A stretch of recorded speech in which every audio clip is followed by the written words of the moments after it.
Chapter 376. Of course I know she won't let it go. It's all because someone's charm is too strong. Qin Yining crossed her arms and looked at Pang Xiao helplessly. I'm just sitting at home, and trouble comes from the sky. I didn't provoke anyone, but I have two enemies who are bent on scheming against me, and they are both of high status. Pang Xiao was amused by her and couldn't help laughing. He scratched the bridge of her nose and said, I'll take it that you are jealous. Qin Yining said seriously, I am jealous. Looking into her watery eyes, Pang Xiao's heart skipped a beat. He found that she was serious. I thought you, what did you think I was? Won't you be jealous? Qin Yining was very surprised. She didn't expect that Pang Xiao, such a smart person, would think that she was a person who wouldn't be jealous. Am I such a generous person in your mind? Pang Xiao shook his head and held her in his arms. He rubbed his chin on the top of her head and sighed. It's my negligence. Because you have always been so calm and resourceful, I often think that no matter what happens, you can see through it, but I forget that you were just a girl. It's my fault. He was really stupid. No matter how strong Qin Yining was, she was just a 16-year-old girl. And he was so careless that he ignored her feelings and took her sensibility and patience for granted. What was the difference between him and those who didn't care about Qin Yining and only cared about themselves? Sensing Pang Xiao's low mood, Qin Yining smiled and looked up. She took the initiative to kiss his chin. What's right and wrong? Although I am a girl, I have never been weaker than anyone else. You are a man, but you think so much. You are not as open-minded as me. Pang Xiao didn't know whether to laugh or cry. He said, I'm not open-minded enough. I just feel sorry for you. Qin Yining's warm breath brushed against his ear. He hurriedly turned away and pushed Qin Yining's shoulder, saying, let's just talk for a while. Don't let others see and make wild guesses. Pang Xiao smiled and said, I know. I'll go and see you secretly in the future. However, now that you have a few more experts by your side, it won't be easy to sneak through your window. When your guards find out, won't they overthink it? Qin Yining blushed at her teasing and snorted softly, that was arranged by my father to guard against you. Is father-in-law still holding a grudge over what happened last time? Pang Xiao joked. Qin Yining glared at him. When he thought about how Qin Yining purposely let Qin Huayuan see his shadow, he got angry. He pushed Qin Yining's shoulder and said, Go, go. Go back and recuperate. Pang Xiao didn't tease her anymore. He pulled her soft, white hand and kissed it, then jumped down from the carriage. When Xian Yun saw Ming Xiao come out, she approached him and bowed. Pang Xiao said, Take good care of your daughter. Yes. This servant will do my best. Pang Xiao nodded and quickly walked in the opposite direction of the prince's residence. Qin Yining lifted the curtain with her white hand. Seeing that he was far away, she ordered them to go back. Qin Yining felt relieved. He even saw a good show. Most importantly, he met and chatted with Pang Xiao for a while. He was in a good mood and couldn't help but smile the whole way back. Xian Yun knew that her mistress was thin-skinned, so she didn't say much. However, she couldn't help but smile the whole way. Recently, the capital was very lively. First, there was the news that Madame Lu was scolded by her brother in public because of Minister Qin's daughter. Then, there were people who gossiped about the relationship between Prince Consort Ji, Prince Zhongshuan, and Princess Royal of Anyang 3 times a day. When the news of the battle between the Tiger Army and the Dragon Stallion Army spread, the whole thing reached a boiling point. Almost everyone knew about it. Everyone didn't have much entertainment on a normal day. During the cold winter, they didn't like to walk outside. Now that the weather was warmer, they walked outside more often and heard more news. Qin Yining saw that the public opinion was developing in the direction that Li Qitian wanted. He knew that Pang Xiao was behind this. The more time he spent with him, the more Qin Yining realized that Pang Xiao was actually a meticulous and cunning person. At least, he wasn't as rough as he looked on the surface. As long as Pang Xiao was willing to use his brain, she could be at ease. However, seeing that the battle between the two war gods had suppressed Madame Lu's matter, Qin Yining didn't see Madame Lu's counterattack for a few days. He thought that the matter had already passed. Who would have thought that Lu Dehan would suddenly rush over to see her? Benefactor, people from the Marquis of Zhongyong's manor came to find me today. They said that they wanted to buy your residence at a high price. If I wasn't willing to sell, they would kill me. Qin Yining said in surprise, Madame Lu of the Marquis of Zhongyong's manor sent people to find you. Yes, Lu Dehan said, I, old Lu, am not afraid of death. However, I'm afraid of doing something wrong and implicating Benefactor. A few days ago, didn't people say that Benefactor and that woman from the Marquis of Zhongyong's manor didn't get along? Perhaps she purposely came to find trouble with you. Qin Yining furrowed his brows in deep thought. Currently, the residence they were living in was in the process of being handed over between the two families. She had previously placed the residence under Lu Dehan's name and had him hand it over to Qin Huayuan.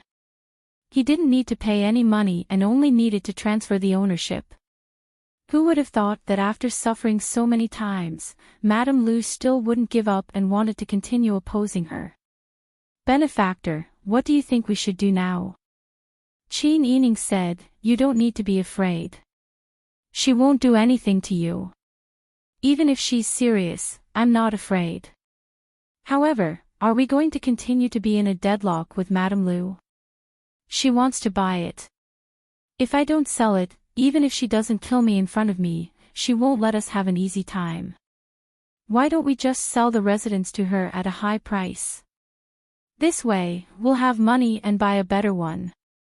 Let her suffer this loss.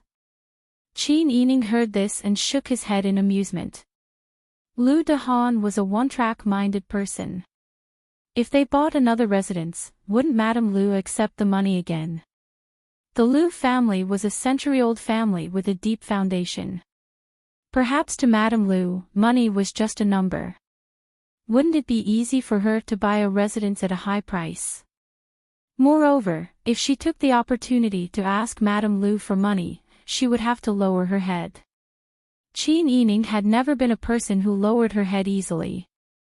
She would rather be enemies with the Lu family than do anything that would harm the family Qin's reputation. If the harem didn't do things openly, wouldn't her father become a laughingstock in the imperial court? Young lady. At this moment, Qiu Lu came to the door and bowed. Young lady, the Lu family sent a letter saying that the three masters aren't at home and there's no one in charge.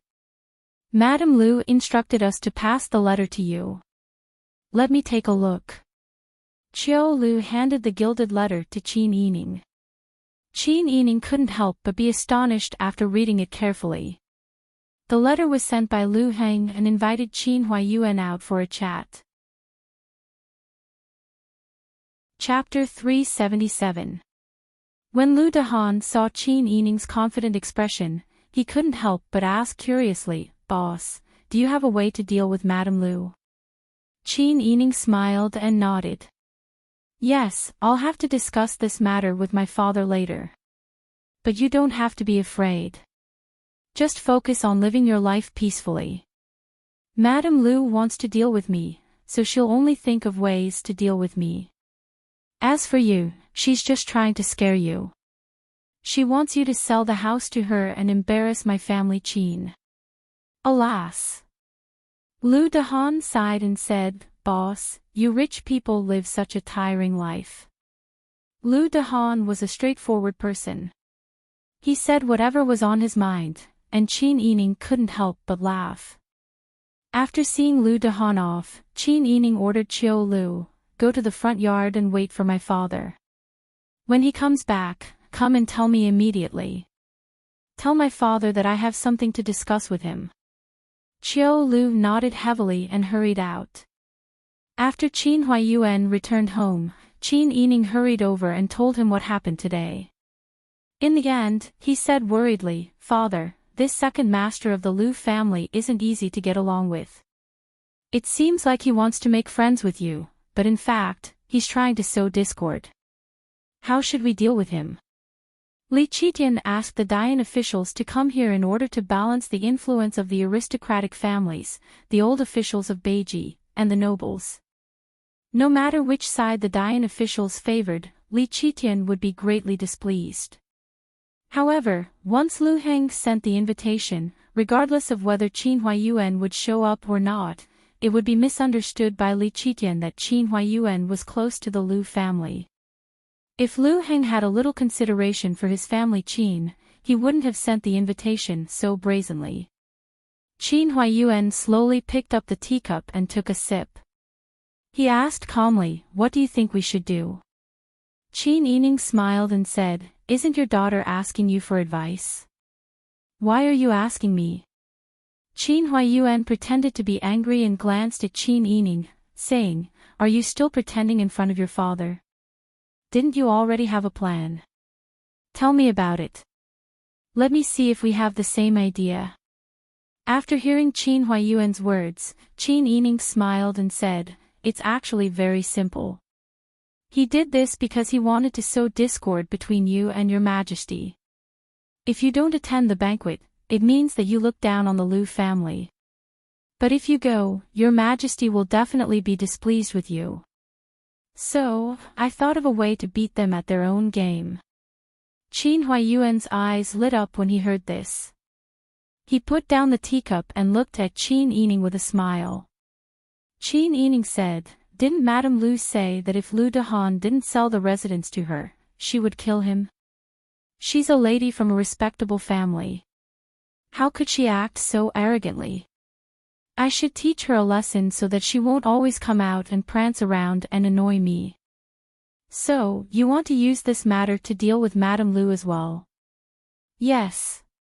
Qin Yining nodded firmly. She moved closer to Qin Huayuan and whispered a few words. When Qin Huayuan heard this, he couldn't help but pinch Qin Yining's cheek. "Little girl, how did you think of this? We actually have the same idea." Qin Yining giggled and said, "Because I'm father's daughter. We naturally have the same idea." "Father, what do you think of my idea?" "Of course it's good that you have the same idea as me." Qin Huayuan made a rare joke. "Don't worry. I'll personally reply to Lu Heng in a moment. Just say that I've set the meeting place on the 3rd floor of the Drunken Immortal restaurant and ask him to meet tomorrow." "Good. Father's actions are well-mannered and won't offend the Lu family. Leave the rest to your daughter to plan." Qin Huayuan nodded in relief. Qin Yining ordered people to book the entire 2nd floor of the Drunken Immortal restaurant tomorrow. Then, he called Jing Zhe and the other 3 over and whispered a few words to them. The 4 of them respectfully nodded in agreement. After they finished assigning tasks, it was soon the afternoon of the next day.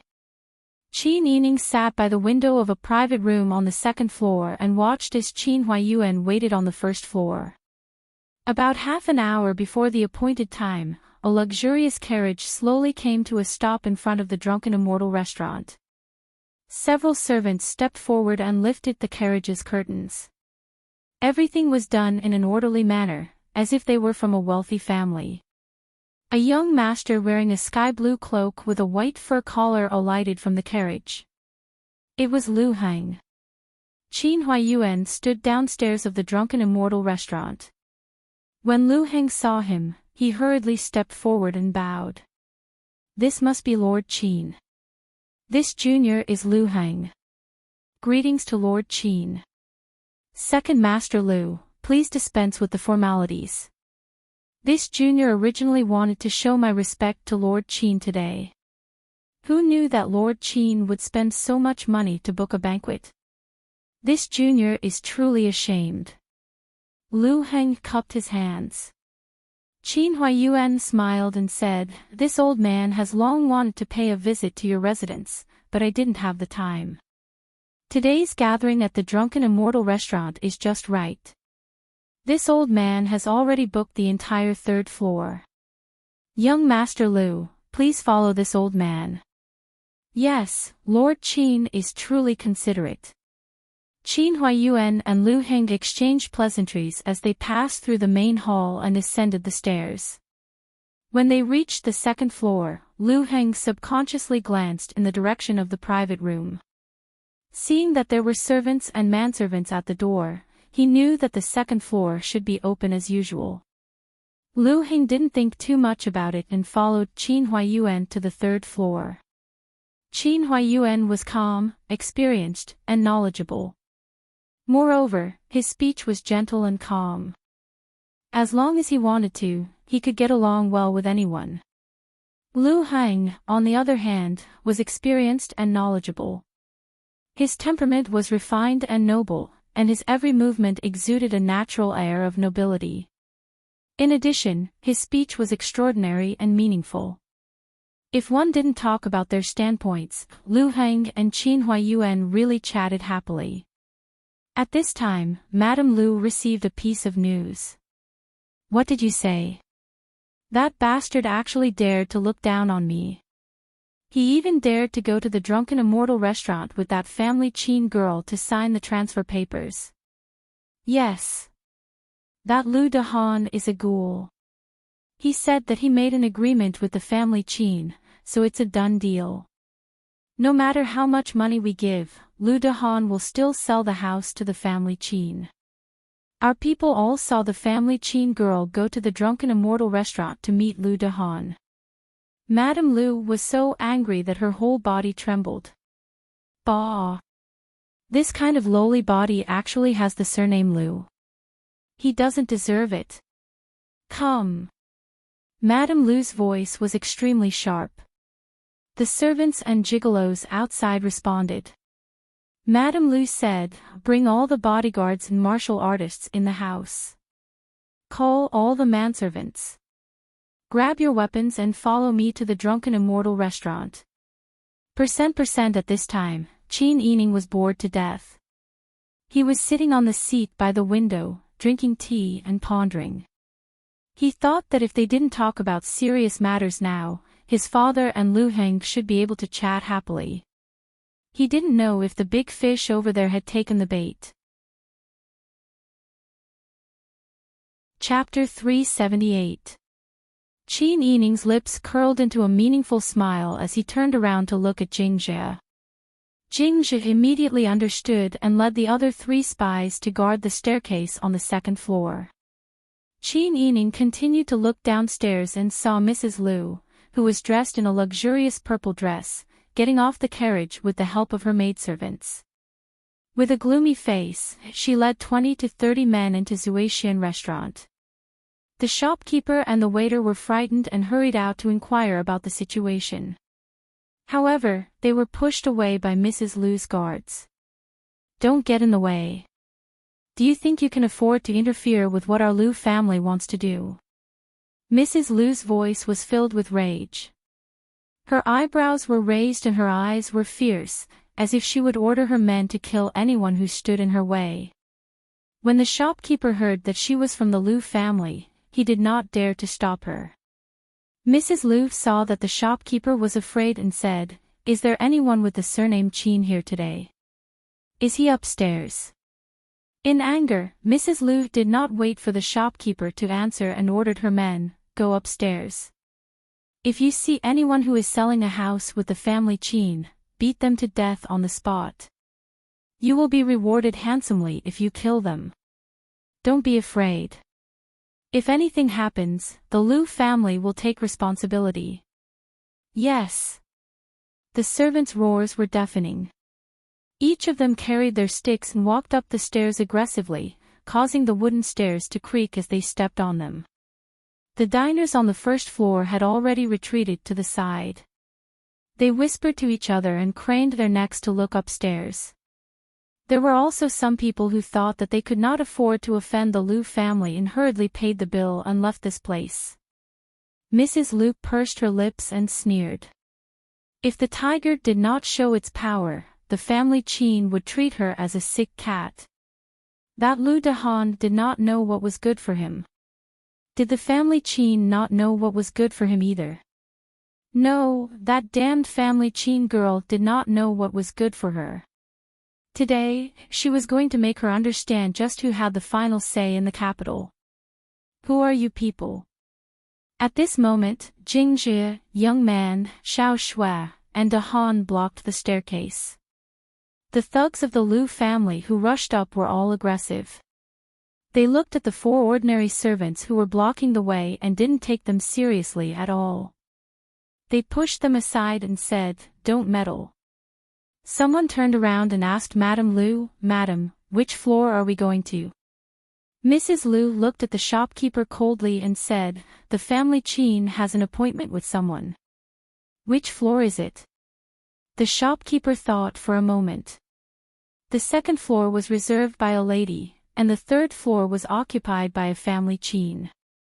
He really didn't want to answer because he was afraid of offending the family Qin. However, the Drunken Immortal restaurant was only so big. Even if he didn't say anything, the Liu family would be able to find someone very quickly. Moreover, he would offend such a big family. Thinking of this, the shopkeeper decided that a wise man knew better than to fight when the odds were against him. He said slowly, "Yes, it's on the third floor." Mrs. Liu received a response and said, "She's on the third floor. Go up and give that Qin Wanru a good beating when you catch her." "Yes." The thugs pushed aside Jing Jie and the others who didn't stop them at all and went up the stairs from the second floor to the third floor without any hindrance. Mrs. Liu was also the last to go up to the second floor. At this moment, a magnetic and gentle male voice suddenly came from the third floor. "Second Master Liu, what's the meaning of this? Are these the thugs of the Liu family deliberately making things difficult for me?" "Second Master Liu." Mrs. Liu stood there in shock. Her expression was uncertain and her mind was in a mess. The thugs rushed up to the third floor recklessly and shouted, "Our madam has given the order. Qin Wanru, come and face your death. How dare you compete with our madam for real estate? Qin Wanru, you don't want to live in the capital anymore." In order to please Madame Liu, the servants were willing to do anything. Many of them didn't know what was going on. They only knew that Madame Liu had ordered them to beat up a girl with the surname Qin, so they all started cursing. Qin Huayuan said with a dark expression, "It seems that Second Master Liu came prepared for today's appointment." Liu Heng said with a livid expression, "Master Qin, please don't misunderstand. I don't know where these people came from either." At this moment, Mrs. Liu heard Liu Heng's voice and finally realized what was going on. She vaguely felt that she had fallen into a trap. She hurriedly went up to the third floor. "Second cousin, it's me." Liu Heng stood at the top of the stairs on the third floor and looked down. He saw Mrs. Liu smiling awkwardly. "What's going on here? Master Qin and I agreed to have a drink here today, but you brought so many people here to make a scene. What are you trying to do? Do you want to commit murder on the streets?" "Second cousin, I..." Mrs. Liu was so anxious that sweat appeared on her forehead. "No, second cousin, please don't misunderstand. I wouldn't commit murder on the streets. I just heard about it. I heard." She wanted to say that she was here to go against Qin Yining and to destroy the mansion that Qin Yining had bought.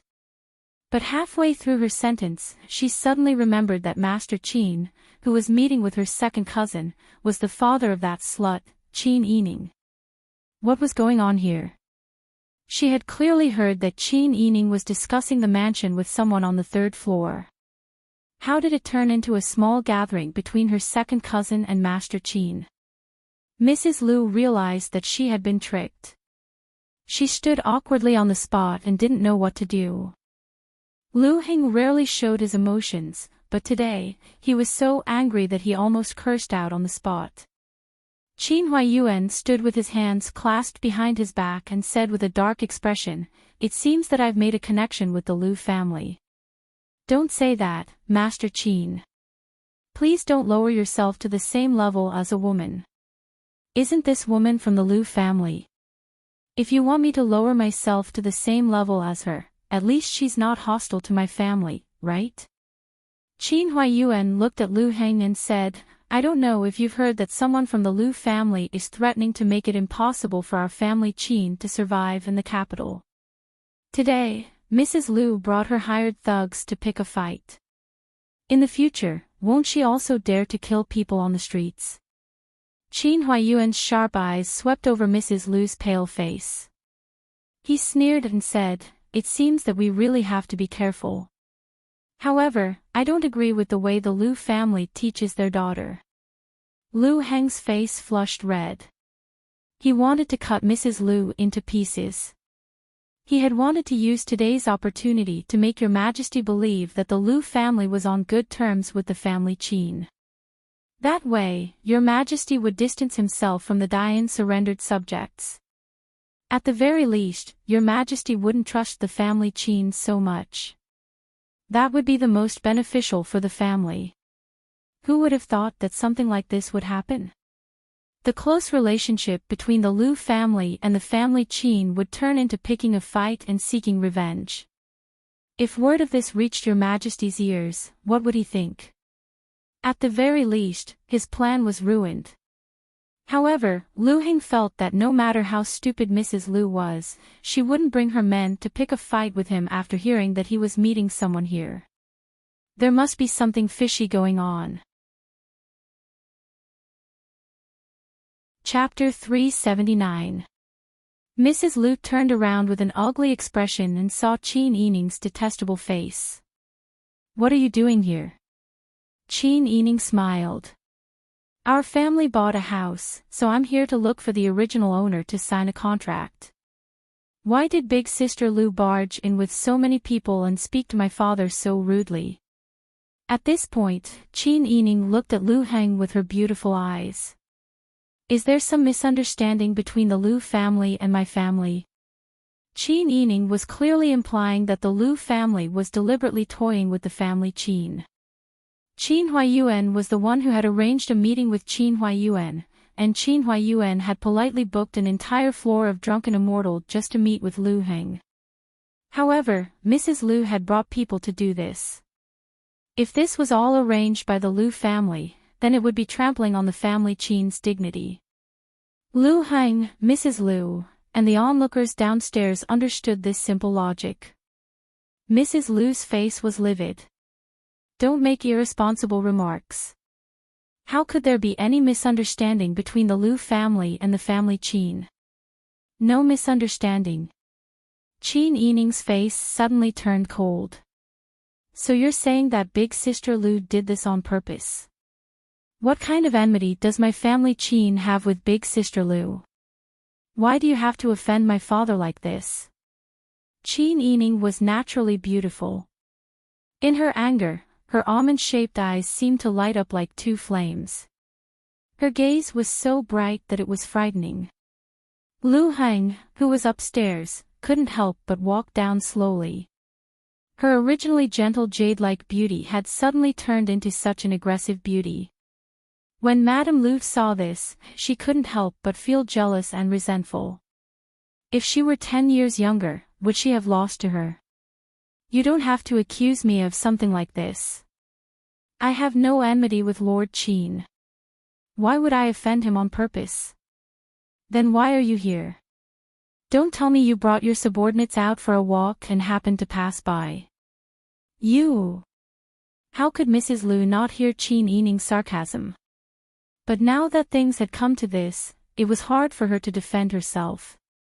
In front of Qin Yining and Qin Huaiyuan, she naturally couldn't tell them that she had received a tip-off from someone else. In order to stop Qin Yining and Lu Dehan from signing the document, she had specially come to make trouble and teach her a lesson. If it were just the two of them, she naturally wouldn't be afraid of anything.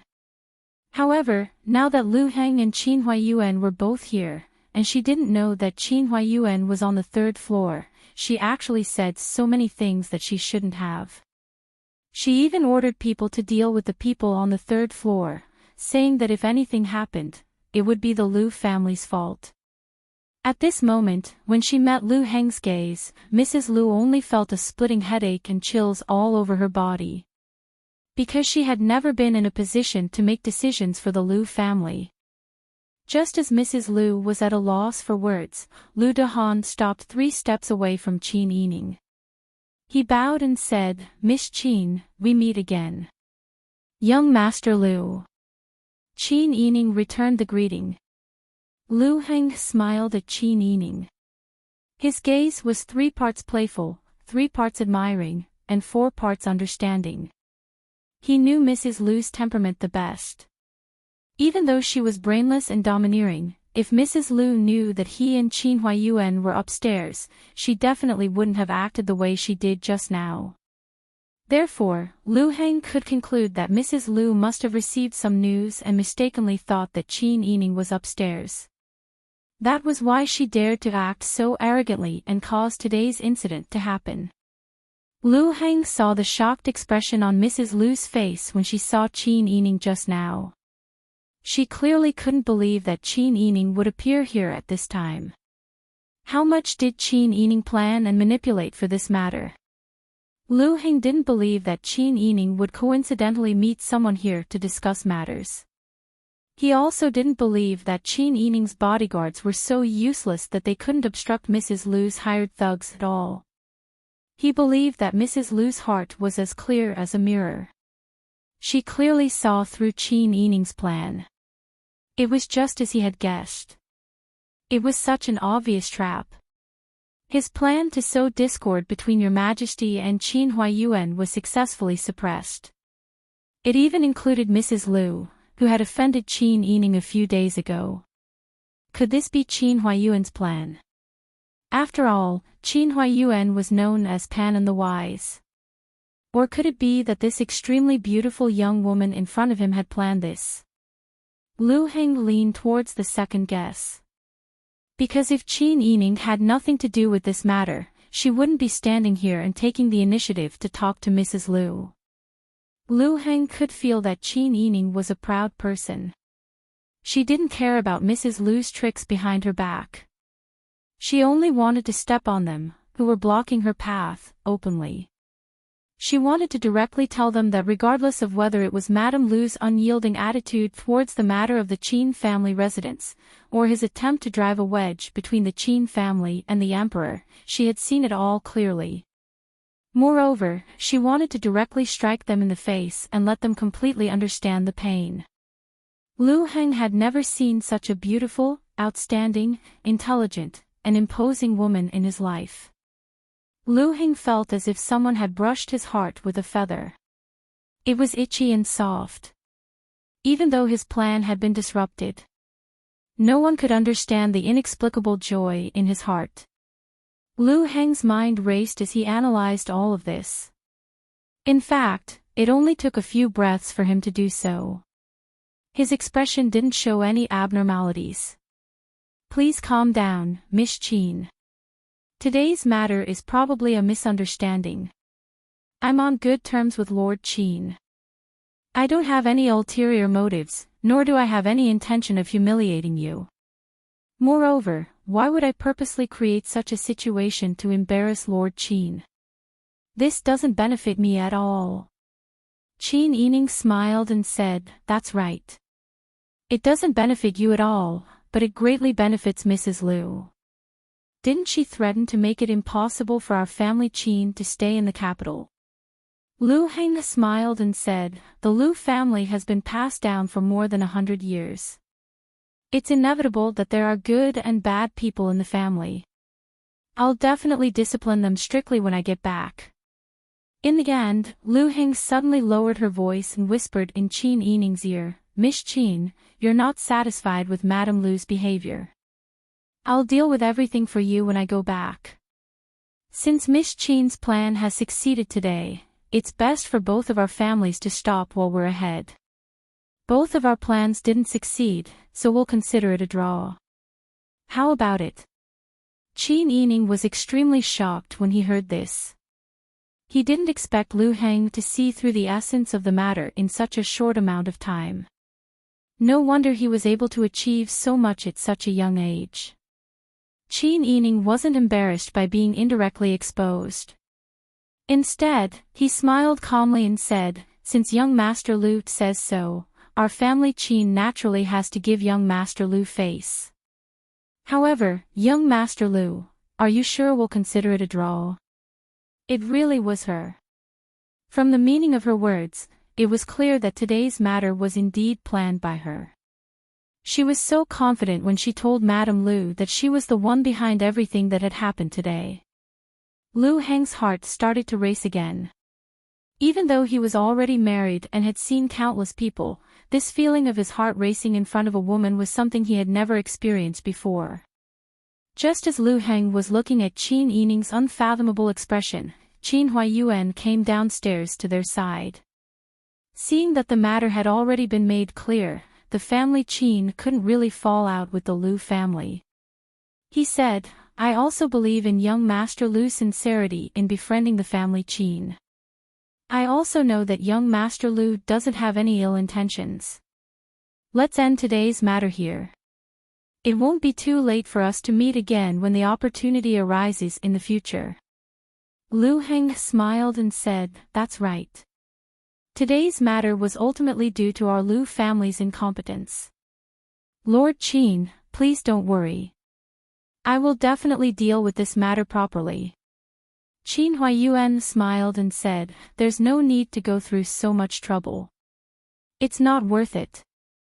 This old man will take his leave first with my daughter." Lu Heng quickly glanced at Qin Yining. That bright and beautiful face was immediately imprinted in Lu Heng's memory. "Then I'll see you out, Lord Qin." "I don't dare. Please wait." Qin Yining called his men and followed Qin Huayuan downstairs. Lu Heng watched them leave before he leisurely clasped his hands behind his back and looked at Madame Lu beside him. "Speak. What exactly happened today? If you can't explain yourself, I can only send you to the elders and let them decide how to deal with you. When the time comes, it won't be up to me to decide." Madame Lu finally couldn't hold back her tears any longer. She recounted everything that happened today to Lu Heng in detail. In the end, she choked up and said, "Second cousin, I really didn't do it on purpose. I just heard that damned wretch Qin Yining actually went against me in public. I couldn't hold back." Lu Heng smiled and looked at Madame Lu with extreme gentleness. "Listen to me now. In the future, don't make an enemy out of the family Qin, especially Qin Yining." "Why? I still haven't avenged the humiliation I suffered today." "Humiliation? It's precisely because of your improper conduct and unkind treatment that you ended up in this state. If you stop in time, perhaps you can retire to a manor in the countryside and enjoy the rest of your life. I'll guarantee that you won't have to worry about food or clothing for the rest of your life." Madame Lu screamed with a pale face when she heard that she could retire to a manor in the countryside. "No. How can I go to such a place? I definitely won't be able to eat or sleep there. Cousin, can you really bear to watch me die and not save me? Watch me die? You're getting more and more powerful now. You even learned how to bargain with me." Lu Heng was still smiling, but the smile lines at the corners of his lips gradually faded. After all, he was someone who had been in the business world for a long time. As long as he wanted to, his every move was awe-inspiring. Although Madame Lu wasn't observant enough, Lu Heng's impatient expression successfully stung her. "Second cousin, I'll definitely die of frustration if I go to such a place. Second cousin, I don't want to go. The scenery in the manor is pleasant, and the population is simple.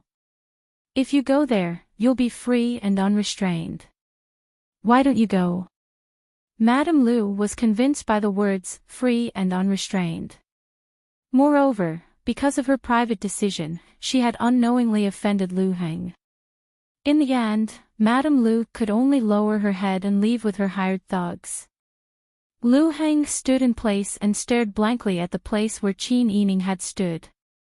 He couldn't help but laugh. Chapter 380. Qin Yining and Qin Huayuan returned home together. The father and daughter didn't show it on the way home, but when they reached the study in the outer courtyard, the servants served them tea and left. They held their teacups and smiled at each other. Madame Lu is really too impulsive. Qin Yining shook his head and said, I don't know if she's really that naive. If she is, I feel guilty for using her. Qin Huayuan took a sip of tea and said, Daughter, you should feel guilty for taking advantage of her, right?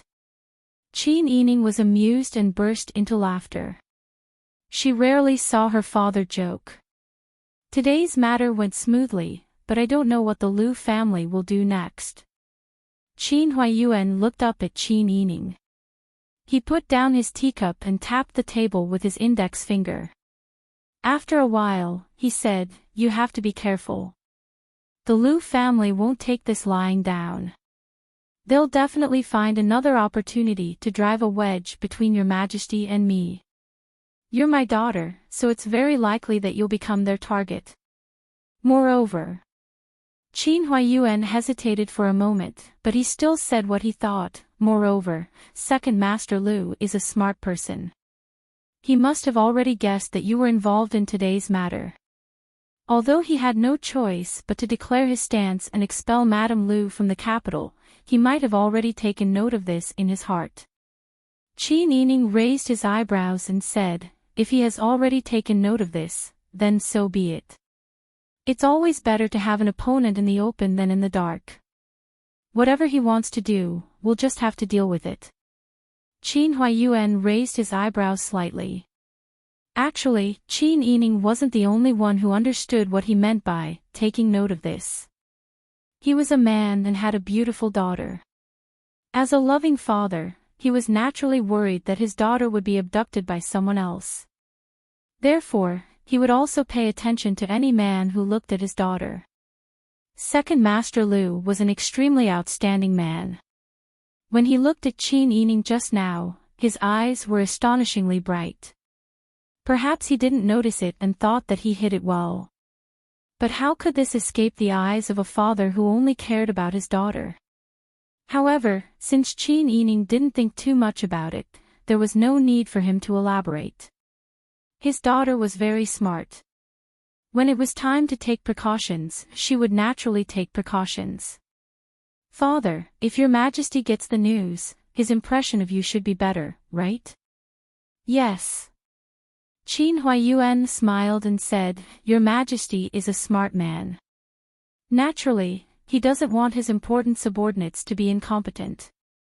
If I had been completely suppressed by the Lu clan or the Northern Ji clan as soon as I arrived, your majesty would not have been able to use me, even though it would have been easy to control me. Now, it's just nice that there's reciprocity. Qin Yining smiled. Father has always been very good at grasping these things. Your daughter will listen to you in the future. Qin Huayuan was amused by her and laughed heartily. He tapped her on the head and said, You're saying nice things now, but when something really happens, you might not listen to your father. Father, what are you saying? Qin Yining was not convinced. Qin Huayuan smiled and said, You're my daughter. Do you think I don't understand you? The reason why you're listening to your father now is because we're thinking the same thing. You're not a child who follows blindly. Qin Yining thought about it and felt that Qin Huayuan's words were quite reasonable. She didn't refute and made a face at him. This made Qin Huayuan laugh again. While the family Qin father and daughter were laughing happily, Li Qitian was also in a very good mood. Ever since the news of Prince Zhongshuan and Prince Consort Ji fighting spread, Li Qitian's mood had never been bad. Walking side by side with Li Helan in the Imperial Garden, Li Qitian raised her head to look at the azure sky. She felt that the biting cold air had a hint of fragrance. Although it was early spring, the Imperial Garden was still very cold and cheerless when the ice and snow had just melted. However, when her mood was good, Li Qitian found everything pleasing to the eye. Li Helan looked at Li Qitian's expression. Seeing that he was happy, she also felt very relaxed. Even Li Guanwen and the others who were following them from a distance with their imperial bodyguards were affected. Right at this moment, an imperial bodyguard suddenly whispered a few words into Li Guanwen's ear. Li Guanwen immediately went back to Li Qitian. "Your Majesty, something big just happened outside." Li Qitian said, "What exactly happened? Come here and tell us in detail." "Yes." The imperial bodyguard knelt on one knee in salute and spilled all the information he had gathered about the Drunken Immortal restaurant. Li Helan listened carefully from the side. In the end, she couldn't help but frown and look worriedly at Li Qitian. She had been by Madame Lu's side for a period of time in order to take Madame Lu for her own use. But now, this person was actually driven away just like that. Imperial older brother, what is the meaning of this family Qin? Isn't this too ostentatious? She actually caused older sister Lu to be sent to the estate as a punishment. She still has a lot of use. Li Qitian frowned and waved his hand. The imperial bodyguard bowed and withdrew. He pondered for a moment and then smiled. "Lan, you did very well this time." Li Helan shivered. For a moment, she couldn't tell whether Li Qitian's praise was sincere or sarcastic. Imperial older brother, Lan is afraid. Lan didn't do what imperial older brother instructed. "No, you did your best. Shen knows." Li Qitian patted Li Helan's shoulder and continued to pace forward with his hands clasped behind his back. Li Helan didn't dare to walk side by side with Li Qitian and obediently stayed a few steps behind him. She carefully thought about this matter, but couldn't find any clues. Li Qitian was in an even better mood than before. Others didn't know how difficult it was to deal with the Lu clan, but he knew very well. Especially that guy Lu Heng, who was as cunning as a fox. But Qin Huayuan had the ability to neutralize the Lu clan's scheme.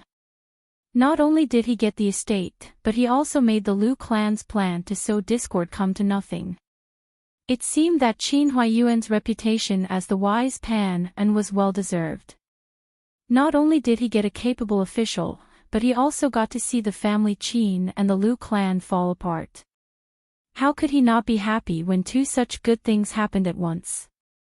Add to that the increasingly estranged relationship between Ji Ziyu and Pang Xiao. Everything that happened today was a good thing. And Li Helan also contributed a lot to these good things. "Lan, you've worked hard today. If you want any reward, you can tell Imperial older brother." Li Helan looked at Li Qitian and hesitated for a moment. Then, she tactfully said, "Lan is very satisfied to be able to share Imperial older brother's burdens. Lan is usually insensible and always makes Imperial older brother angry. It's good that Imperial older brother doesn't blame Lan." Li Qitian couldn't help but be moved when he heard this. In the end, his only sister's marriage was used by him. Li Qitian smiled and said, "Later, let's go to Imperial Mother's palace to have a meal. Zhen will order Prince Consort Ji to enter the palace. Let's have a reunion dinner together. Zhen also has an important matter to arrange for Prince Consort Ji. These days, Zhen has observed his words and deeds. Zhen is very satisfied." Chapter 381. The next day, after the imperial court meeting, an earth-shattering piece of news spread throughout the imperial court.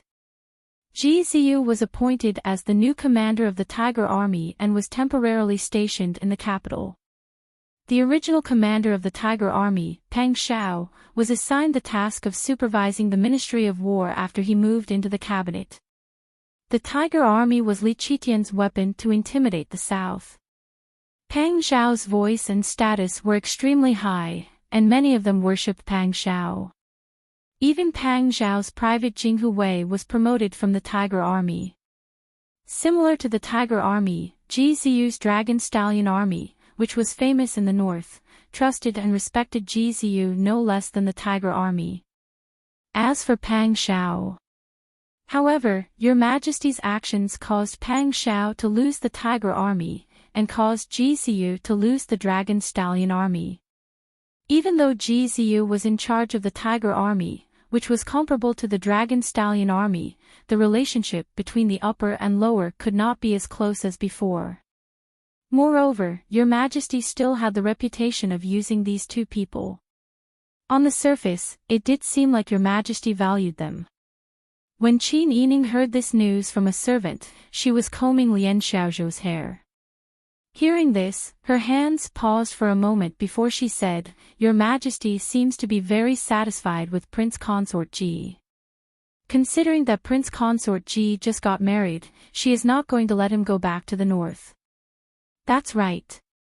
Bing Tang said, "Your Majesty wants to keep these two fierce generals by her side to protect herself, so she feels more secure." Qin Yining heard Bing Tang's explanation and couldn't help but laugh. She naturally knew that Bing Tang's words had a double meaning and was mostly sarcastic. She couldn't help but remind her, "Don't say this outside." "Miss, I'm not stupid. I'm just saying it. How can I cause trouble for myself outside?" Qin Yining tied a light blue ribbon to Lian Xiaozhou's black braids and carefully tied a beautiful bow before she laughed. "That's right. Miss Bing Tang is not stupid. That's why she found a reliable tiger to get close to." Bing Tang's face turned red when she heard this. She stomped her feet and said, "Miss, what are you saying?" Seeing her so embarrassed, Qin Yining felt more amused. She smiled and said, "Don't you understand what I said? Of Pang of the Tiger Army. What's his of, is? I can't be bothered with him." Qin Yining said, "Oh," and said, "The next time I see Wang Yi, I'll ask Wang Yi for help. I won't let Huzi visit you anymore, okay?" Bing Tang's face turned red as she glared at Qin Yining. She turned around and walked out. "Miss, you're not a good person. I'm not going to talk to you anymore." Qin Yining was amused by Bing Tang's reaction. He patted Lian Xiaozhou's shoulder and said, "Go and accompany your Bing Tang sister. She's shy." Lian Xiaozhou nodded seriously and chased after Bing Tang with a smile on her face. After Lian Xiaozhou was far away, Qin Yining sighed and said, "It seems like Bing Tang still has some feelings for Huzi. See, we managed to trick her." Ji Yun smiled and said, "Miss, you really like to worry. In my opinion, even if you didn't play matchmaker, Bing Tang and Huzi's relationship is also good. They quarrel every time they see each other. After the quarrel, it's like they're good friends." Qin Yining also laughed when he heard this. "If there's a chance in the future, I'll find a good family for the two of you. In the future, you can follow me and be my housekeeper." Ji Yun and Xian Yun's faces turned red. They glared at Qin Yining and said, "Just like what Bing Tang said, you're really bad." Qin Yining laughed even more when he saw that the beauty's cheeks were red from being bullied by him. Unexpectedly, at this moment, there was a sudden rush of footsteps in the courtyard. A little girl rushed in hurriedly and shouted at the top of her voice, "Oh no, oh no. Something happened to Master." Qin Yining's laughter stopped abruptly. His heart skipped a beat. He stood up with a pale face and rushed out in a panic. At the same time, the people living in the inner courtyard all pushed open the door and rushed out. Old Madam staggered out of the main room with a tobacco pipe in her hand. She grabbed Mammy Qin's hand and said nervously, "Quickly say it." What happened to Brother Mang? That's right, you little girl, quickly say it. The little girl realized that her words had caused panic in the entire family and became even more afraid. Her legs went soft and she knelt down, saying, It's news from outside. It said that Master was on his way back from the yamen and was hit by a horse. The sedan bearers panicked and flipped the sedan over. What? Everyone cried out in fear. Old Madam walked a few steps quickly and pointed at the little girl with the tobacco pipe. Quickly say it. Brother Meng is in big trouble. If the sedan overturned, the person must have fallen heavily. The little girl guessed so. Everyone in the family Qin also guessed so. Han's second young mistress hugged her belly that was already more than 7 months pregnant. Her body swayed and she almost fainted. She was quickly helped down by second madam. Sun clan members asked anxiously, where is Master now? Where are the people following him? The little girl said in fear, the messenger didn't say anything about this. He only said that Master is now in the East Road 5 Cities Warden's office. 5 Cities Warden's office. If he was here, at least it meant that father wasn't in big danger. At least, he wasn't sent to the medical hall. Qin Yining finally let out a sigh of relief. Obviously, everyone in the family also thought of this point. They all wiped their cold sweat and bowed to the sky with their palms together. Qin Yining said, I will go and check on father's situation first. Second master and third master weren't at home at this time. According to the family Qin's habits, when there was no one in the family who could stand out, the family would all rely on Qin Yining to make decisions. Sun clan members nodded without hesitation and said, go with your cousin. You will have one more helper and won't be at a disadvantage. Old Madam also nodded repeatedly and said, quickly come back and report after seeing the situation. Yes, Old Madam. Qin Yining curtsied and went back to his room to grab a cloak and put it on. He also called for Ji Yun to accompany him and went out to ask someone to prepare a carriage. Qin Yu and Qin Han didn't hesitate and followed the carriage to the East Road 5 Cities Warden's office. When they arrived at the door and explained their purpose, they didn't expect that those people didn't stop them. Instead, they were very friendly when they led the way. Qin Yining began to guess which faction these people belonged to. The current imperial court was divided into aristocratic families, imperial power, meritorious officials, old officials, and dying officials who surrendered. It was the best time to take advantage of the situation. Although Qin Yining had guesses in his heart, he didn't dwell on it and rushed to the inner court with his 2 cousins. At this time, the commander of the East Road, Xing Darren, was giving orders to his subordinates at the door. When he raised his head and saw Qin Yining, Qin Han, and Qin Yu, he came forward and politely said, so it's the family Qin's 2 young masters and Miss Qin.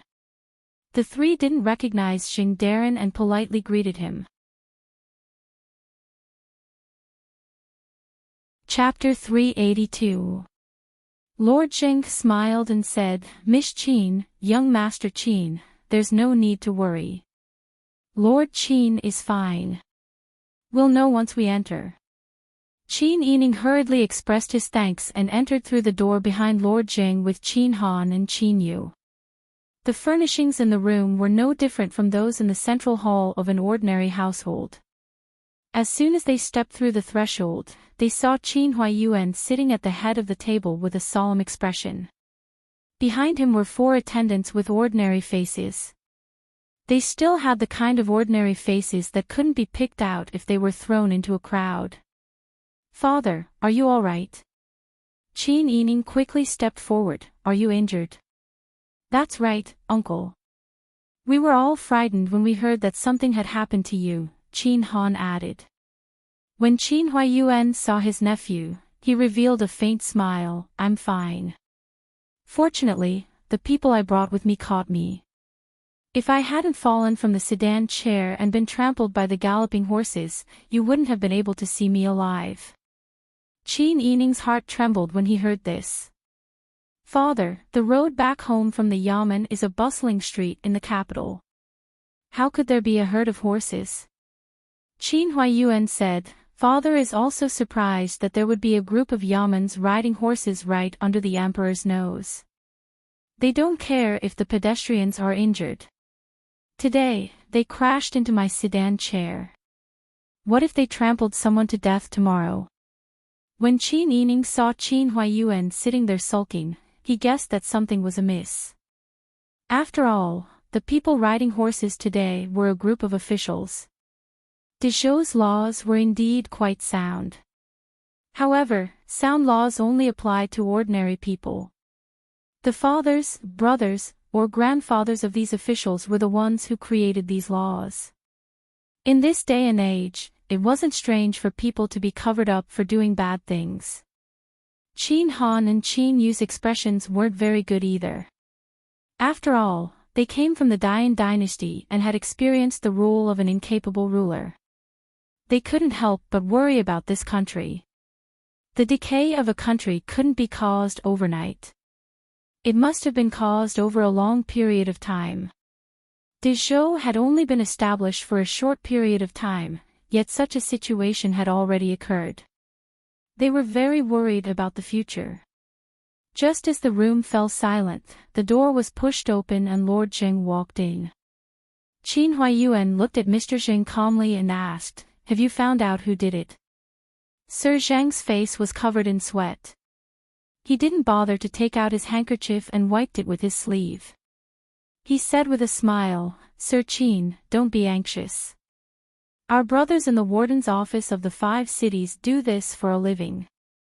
Right now, they've already gone all over the city to catch them. However, the capital was so big that it was impossible to get any news in such a short time. Look, aren't you? Qin Yining, Qin Han, and Qin Yu looked at each other, and they all knew what was going on. No matter how big the capital was, it was impossible that they couldn't catch a few second generations riding horses in the market for so long. The only possibility was that the warden's office of the 5 cities couldn't afford to offend these people. Or, there was someone behind the scenes who wanted to protect these outrageous people. Qin Yining was secretly angry. Weren't these people just bullying her father because he was an outsider? If this was in the past, although the Dian court was a little corrupt, no one would dare to bully her father except for the self-indulgent ruler. When Qin Huaiyuan heard this, he smiled warmly and said politely, Thank you for your concern, Lord Zheng. You're welcome. Seeing that Qin Huaiyuan was so easy to talk to, Lord Zheng secretly sighed in relief. Just as he was about to persuade Qin Huaiyuan to go home and wait for news, Qin Huaiyuan spoke first. I believe in the warden's office of the 5 cities. They will be able to catch the culprits soon. The warden's office of the 5 cities was in charge of the security of the capital. They were already familiar with this kind of thing. Moreover, these people's unreasonable actions were a hidden danger to the safety of the common people. Today, this official encountered them. This official knows Your Majesty's wisdom and naturally won't think too much. However, if one day the common people were to be trampled on, injured, or even lose their lives, how would the people below judge Your Majesty?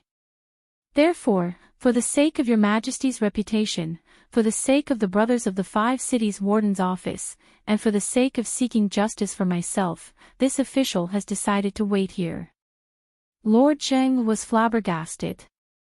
He was an uncouth man, so it took him a while to understand what Qin Huaiyuan was trying to say. To put it bluntly, he wasn't going to leave. He was going to wait here for them to catch the culprits. Otherwise, they would be disregarding Your Majesty's reputation, and he could go to Your Majesty to complain about him, old Zheng. More sweat appeared on Lord Zheng's forehead. Qin Huaiyuan continued to smile and said, Lord Zheng, please sit down and rest for a while. You must be tired from just now. Well said, well said. Lord Zheng smiled and sat down.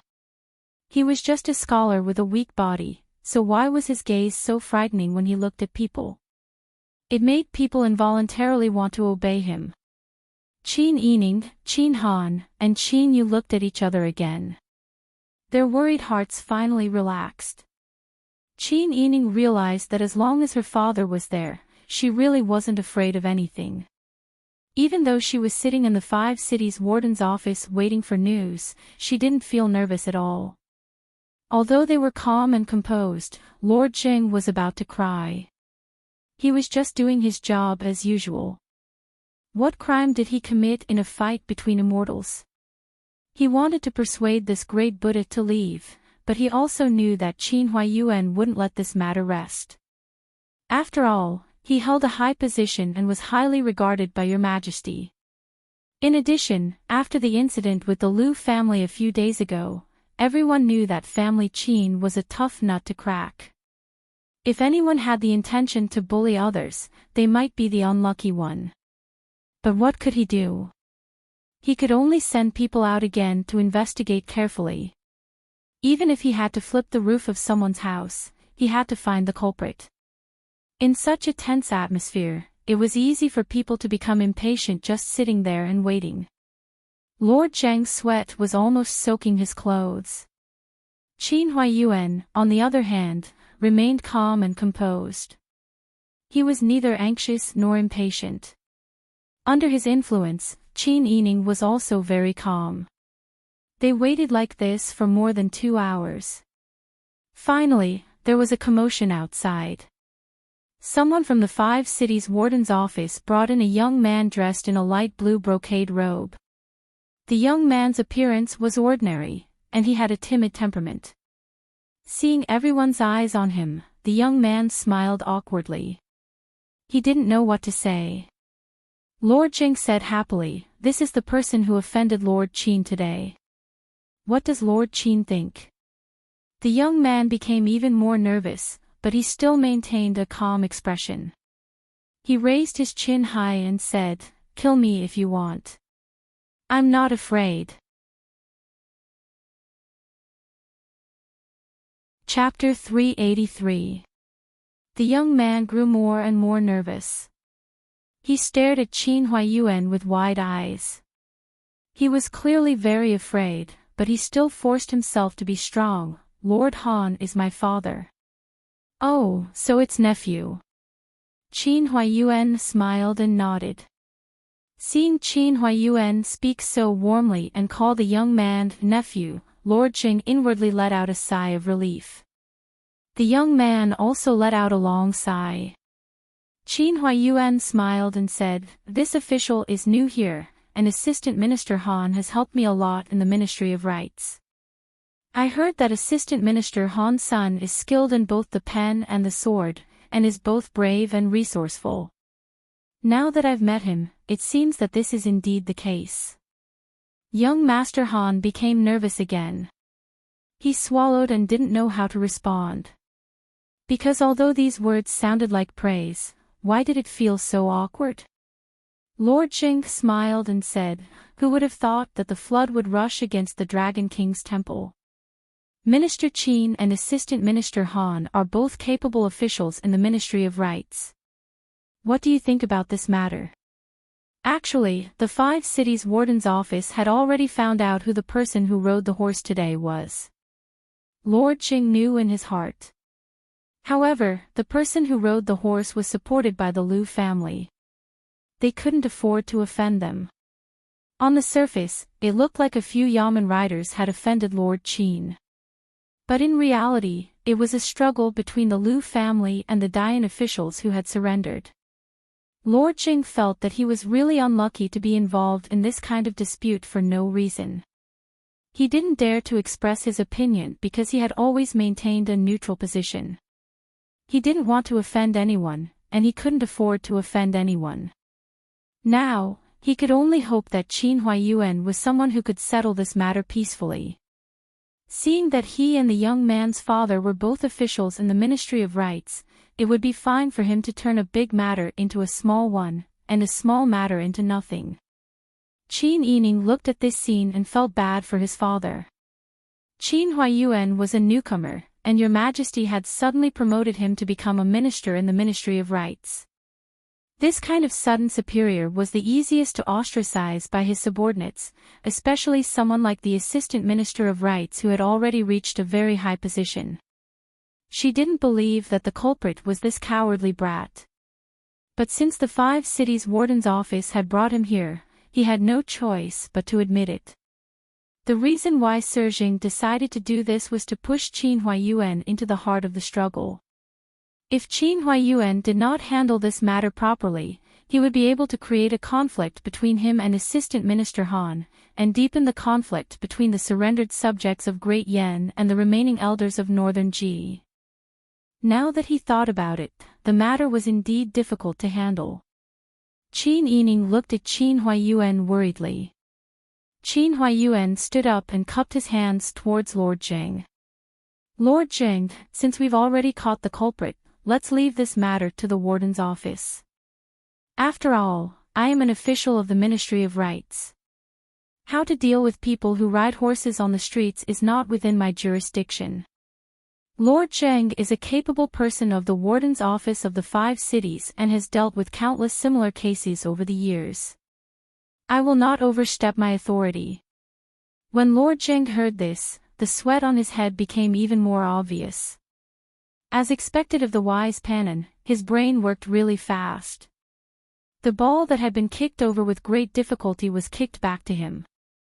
Qin Yining, Qin Han, and Qin Yu inwardly sighed in relief. They couldn't help but admire Qin Huayuan's quick-wittedness. Lord Zheng said unwillingly, Lord Qin is His Majesty's capable minister. How can I, an uncouth old man, compare to you? Isn't this kind of thing a piece of cake for you? Qin Huayuan's smile was gentle as he said slowly, Lord Zheng's talent is not to be outdone. Why are you being so modest? I'll have to trouble you with this matter. I believe that Lord Zheng will give your majesty a satisfactory answer. In other words, if Lord Zheng dared to cover up this matter, Qin Huayuan would definitely report him without mercy. For a moment, Lord Zheng felt like crying but had no tears. At this time, he suddenly realized that the so-called Dian faction of surrendered officials was now the same as the nobles faction. They could all be called Your Majesty's faction. Your Majesty has surrendered officials and nobles of the Yan dynasty under his command. Whether it is dealing with the Liu family or the Northern Ji family, isn't it just a matter of time? Lord Zheng felt that it was time for him to declare his position. Because although the neutral faction didn't offend anyone, it was also possible to offend everyone. With a frown, Lord Zheng personally sent Qin Huayuan, Qin Yining, Qin Yu, and Qin Han off. He still had a frown on his face when he sent them to the carriage. Qin Huayuan, however, was smiling wholeheartedly and his attitude was gentle. He thanked Lord Zheng and politely said goodbye. When the carriage was far away from the warden's office of the 5 cities, Qin Han couldn't help but laugh. Great uncle, that move of yours just now was really brilliant. I was stumped just now. I didn't expect uncle to think of a way to deal with him in the blink of an eye. That's right. Qin Yu also said that Lord Zheng must know who was the one who really drove the horse. Uncle suffered a loss, but he still wanted uncle to help him save face. He also wanted uncle to give up. There's no reason for him to bully people like that. In the end, it's because we just arrived in Dezhou and have a shallow foundation, Qin Yining also said. Qin Huayuan smiled and shook his head, saying, this is normal. There's no need to take it to heart. Qin Yining saw that his father was so open-minded and admired him even more. Father, are you injured? Qin Huayuan smiled and said, I'm not injured at all. The bodyguards trained by the Chao family are not for nothing. The sedan was just about to overturn when I was rescued. Qin Yining laughed, then father should reward them well. After all, they worked hard this time. Of course. Qin Han and Qin Yu didn't understand what Qin Huayuan and Qin Yining were talking about, but when they heard the father and daughter talking like this, the two of them smiled. They were both people from a proper family chain. When they saw other people's happiness, they would also be happy. It didn't take long for the carriage to arrive at the family chain.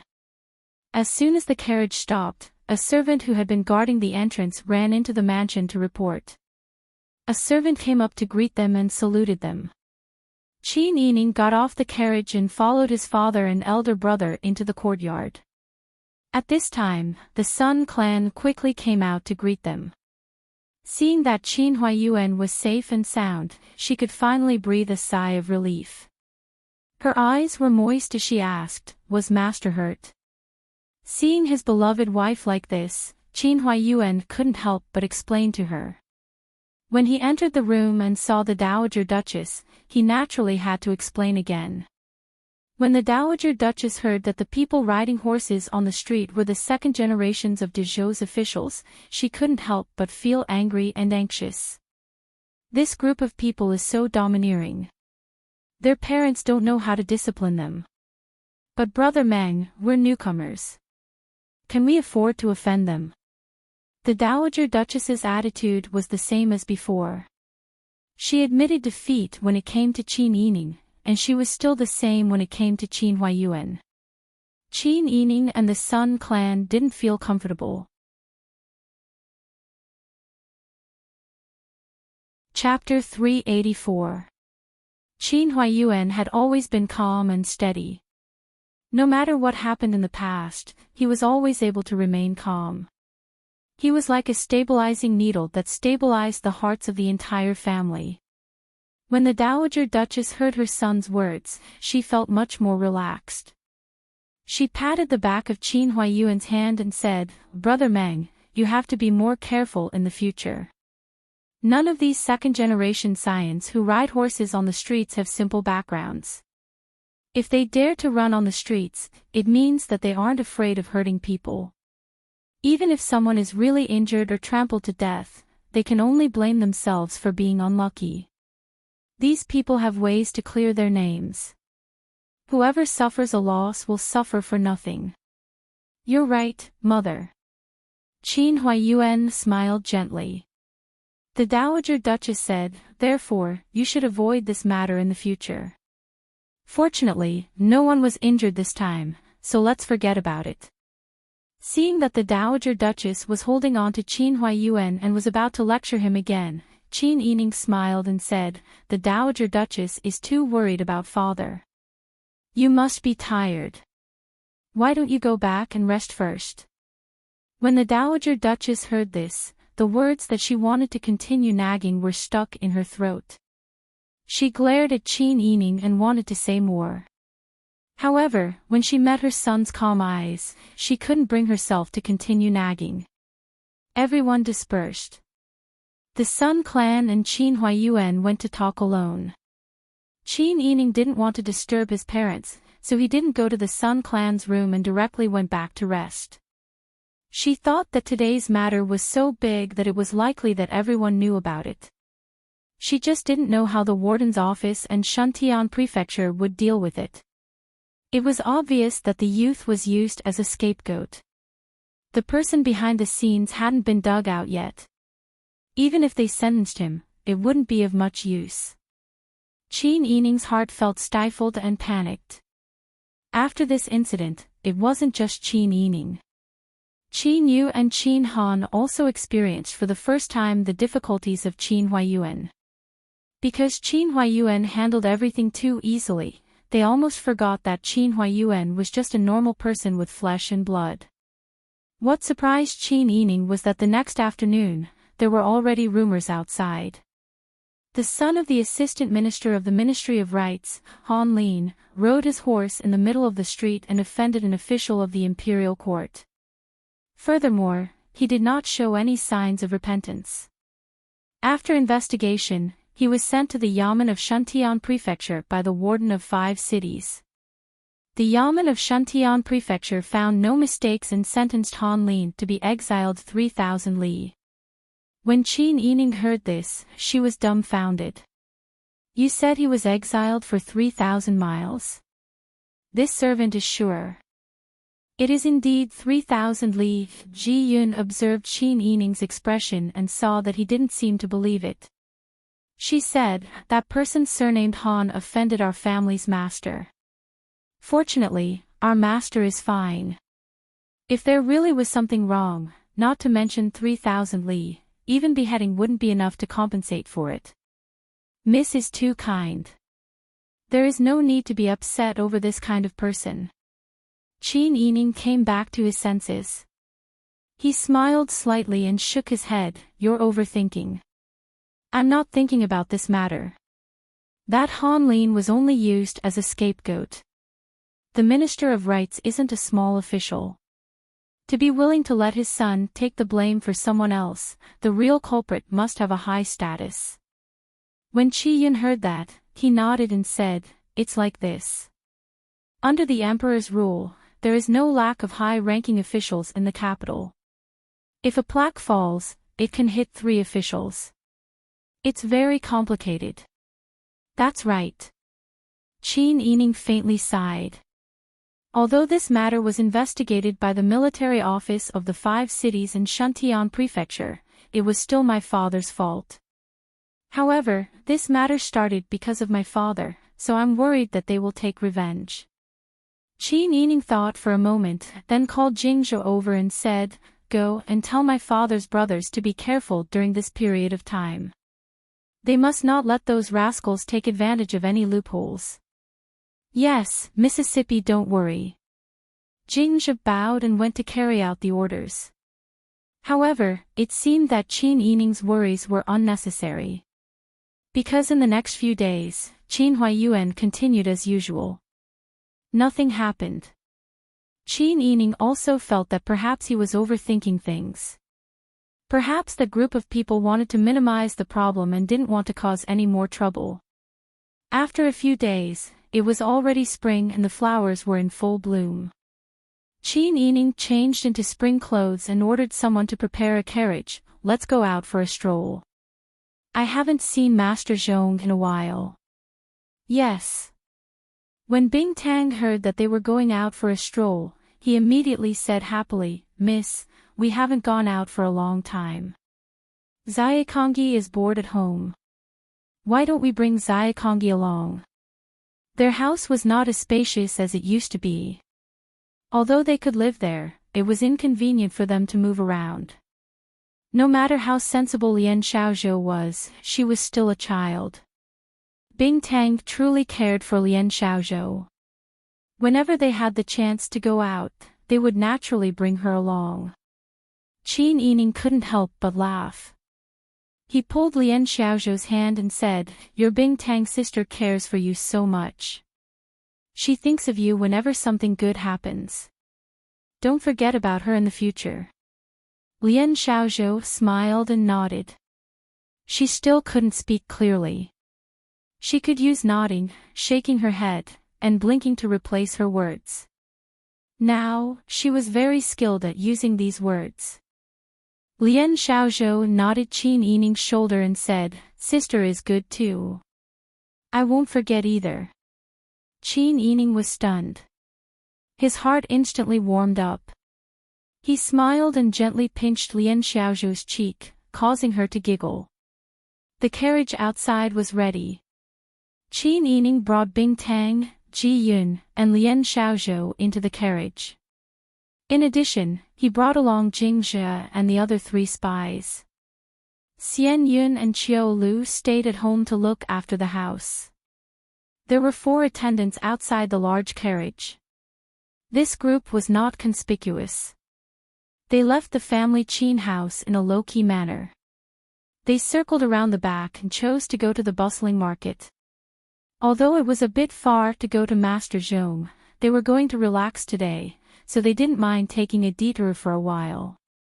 Qin Yining held Lian Xiaozhou's hand and pointed outside through the window screen to teach her some general knowledge. Lian Xiaozhou listened very seriously. Bing Tang and Ji Yun chatted and laughed softly at the side. From time to time, bursts of laughter could be heard from the carriage, causing the 4 spies outside to relax. However, Just as the carriage was moving to the side of the market, the sound of horse hooves suddenly came from the front. Jingzhe heard the sound and looked up. He saw 7 or 8 men in luxurious clothes riding tall horses. They were rushing towards them without slowing down. The coachman saw that the situation was not good and hurriedly reined in the horse. The horses were also shocked by the group of people coming towards them. They neighed loudly and raised their front hooves. Qin Yining and the other 3 spies in the carriage were thrown off their horses by the bumpy ride. Young man quickly jumped into the carriage and held the reins to stabilize the carriage. She stood in front of the carriage door. Jingzhe, Xiao Shui, and De Han stood in front of the carriage in a triangular formation.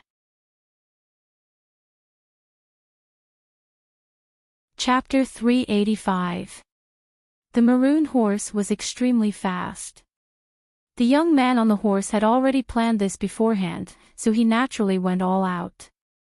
However, Jingzhe was highly skilled in martial arts, and his internal martial arts had also reached perfection. The horse galloping over had more than 1,000 caddies of force behind it. Jingzhe slapped down with his palm, causing the horse to neigh and spit out blood as it fell to the ground. The young man on the horse was dressed in a blue brocade robe. The smile on his face from the galloping horse abruptly disappeared, and his mind went blank. Before he could react, he was knocked to the ground by his horse, and his head hit the ground. The young man only heard a buzzing sound in his ears, and then he lost consciousness. Seeing that their leader had been so easily knocked to the ground with a single palm strike, not even having the time to make a sound, and not knowing whether he was dead or alive, the second-generation young masters following behind the young man also pulled on their reins, looking worriedly at the person who had fallen to the ground and was unable to get up. Jingzhe still stood at the top of the class, and looked at the crowd with a gloomy expression. "Who are you? How dare you ride a horse and try to murder my family's young lady? And who are you? How dare you, a servant, kill the young master of the Qing family?" As they spoke, a young man jumped off his horse and rushed towards the carriage. "She's just a little slut from outside. She should have stayed at home after she was done playing with her. Why did she come out for a stroll? Don't you?" Jingzhe's eyes turned sharp, and he raised his hand to give the second-generation young master a hard slap. "I told you not to keep your mouth clean." Slap, ouch. The young man spun twice on the spot from the slap, and his vision turned black as he fell to the ground on his butt. These people were used to running amok in the capital. A few days ago, they had only accidentally startled the Qin family's carriages and horses. Unexpectedly, that spineless surrendered official, Qin Huaiyuan, had chased them down and beaten them up. The one who had fainted was Qing Yu, the only son of the newly appointed Minister of War, Qing Meng. It was also Qing Yu who had crashed into Qin Huaiyuan's carriage.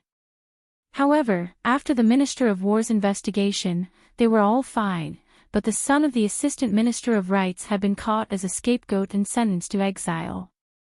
They were all loyal to their brothers. Because of Qin Huaiyuan's narrow-mindedness, their brother was exiled and his life was ruined. How could they let it go? Qin Huaiyuan is an important official of your majesty. Even when they were at home, their parents told them not to provoke Qin Huaiyuan. However, they couldn't afford to offend Qin Huaiyuan. Qin Huaiyuan still had a daughter who had been toyed with by Prince Zhongshuan. Therefore, they had always sent people to wait outside the family Qin's small courtyard, waiting for Qin Yining to come out. How could they let go of such a rare opportunity? Wasn't Qin Huaiyuan stingy? Wasn't he afraid of letting his horse crash into the carriage? They were going to perform the same thing on his daughter again. Who would have thought that Qin Yining was only a woman?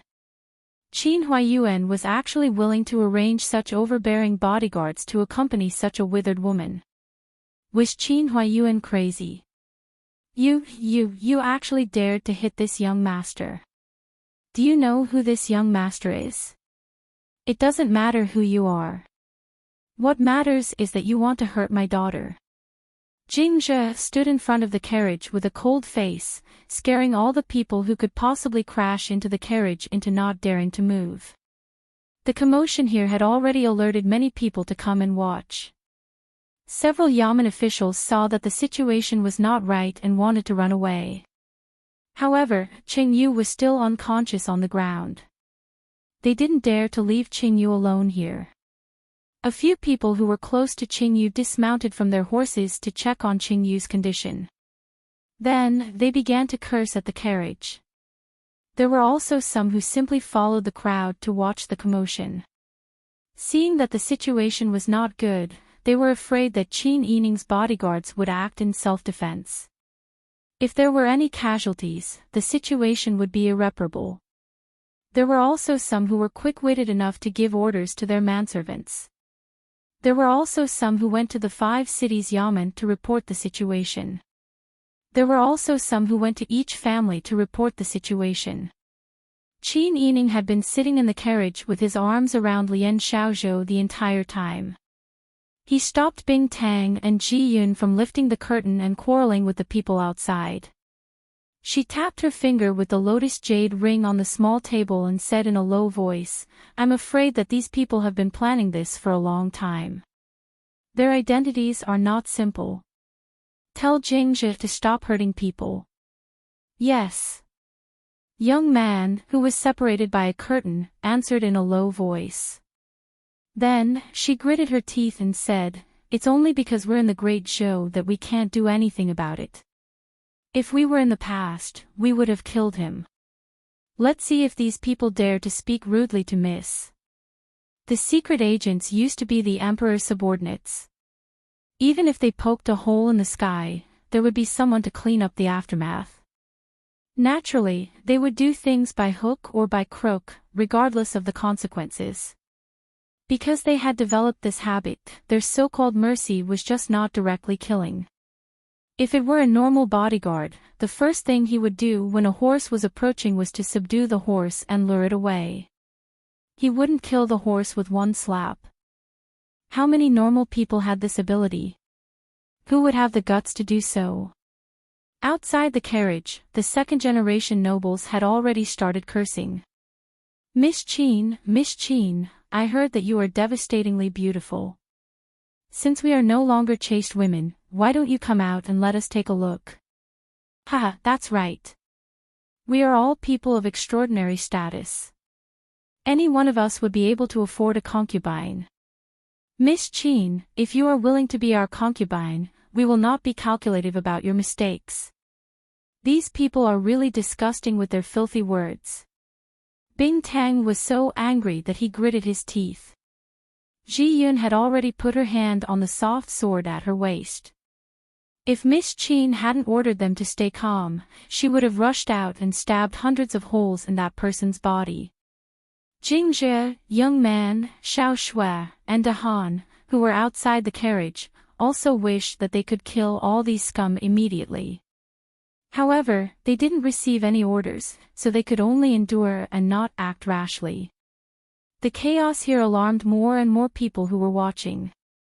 Some people had already started to point at the carriage, and some even sneered at the government officials' domineering behavior of blocking the carriage. There were all sorts of discussions among the commoners. Gradually, they closed in and surrounded the two parties in the middle. There were also people who had heard of Qin Huayuan and pointed at the carriage. At this time, Qin Yining was still calm. He held Lian Xiaozhou's small hand and taught her to write in her palm. It was as if no one was cursing outside and she was only listening to a dog's barking. At this time, there was a sudden commotion outside the crowd. The crowd parted to two sides like Moses parting the sea. Lord Jing, the commander of the East Road of the military department of the 5 cities, rushed in with his subordinates and separated the two parties who were at daggers drawn. Chapter 386. Even Lord Jing wanted to find a master to check if there was something wrong with him recently. Why did this kind of shocking thing happen all the time? Moreover, both sides were from different factions in the imperial court and were not to be trifled with. Come on, send young Master Cheng to the clinic. Lord Cheng didn't dare to let Minister Cheng's son kill anyone. The eldest son of Minister Cheng Meng of the Ministry of War died young. After that, he had been working hard to continue the family line. He had many concubines and they gave birth to 7 fairies, but only Qing Yu was his only son. Minister Qing didn't expect Qing Yu to have a bright future. He just wanted him to continue the family line peacefully. Therefore, he wasn't very strict with him. That was why he was spoiled and raised to have a reckless temperament. Ever since Qing Meng became the Minister of War, Qing Yu's domineering behavior became even more severe. He often got together with his friends who were also in the yamen and often caused some trouble. Lord Zheng had been in the warden's office for a long time and often dealt with these foppish sons of rich families.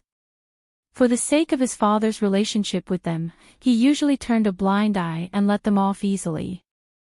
Who knew that Qing Yu would take things so hard that he would go against the family Qin people?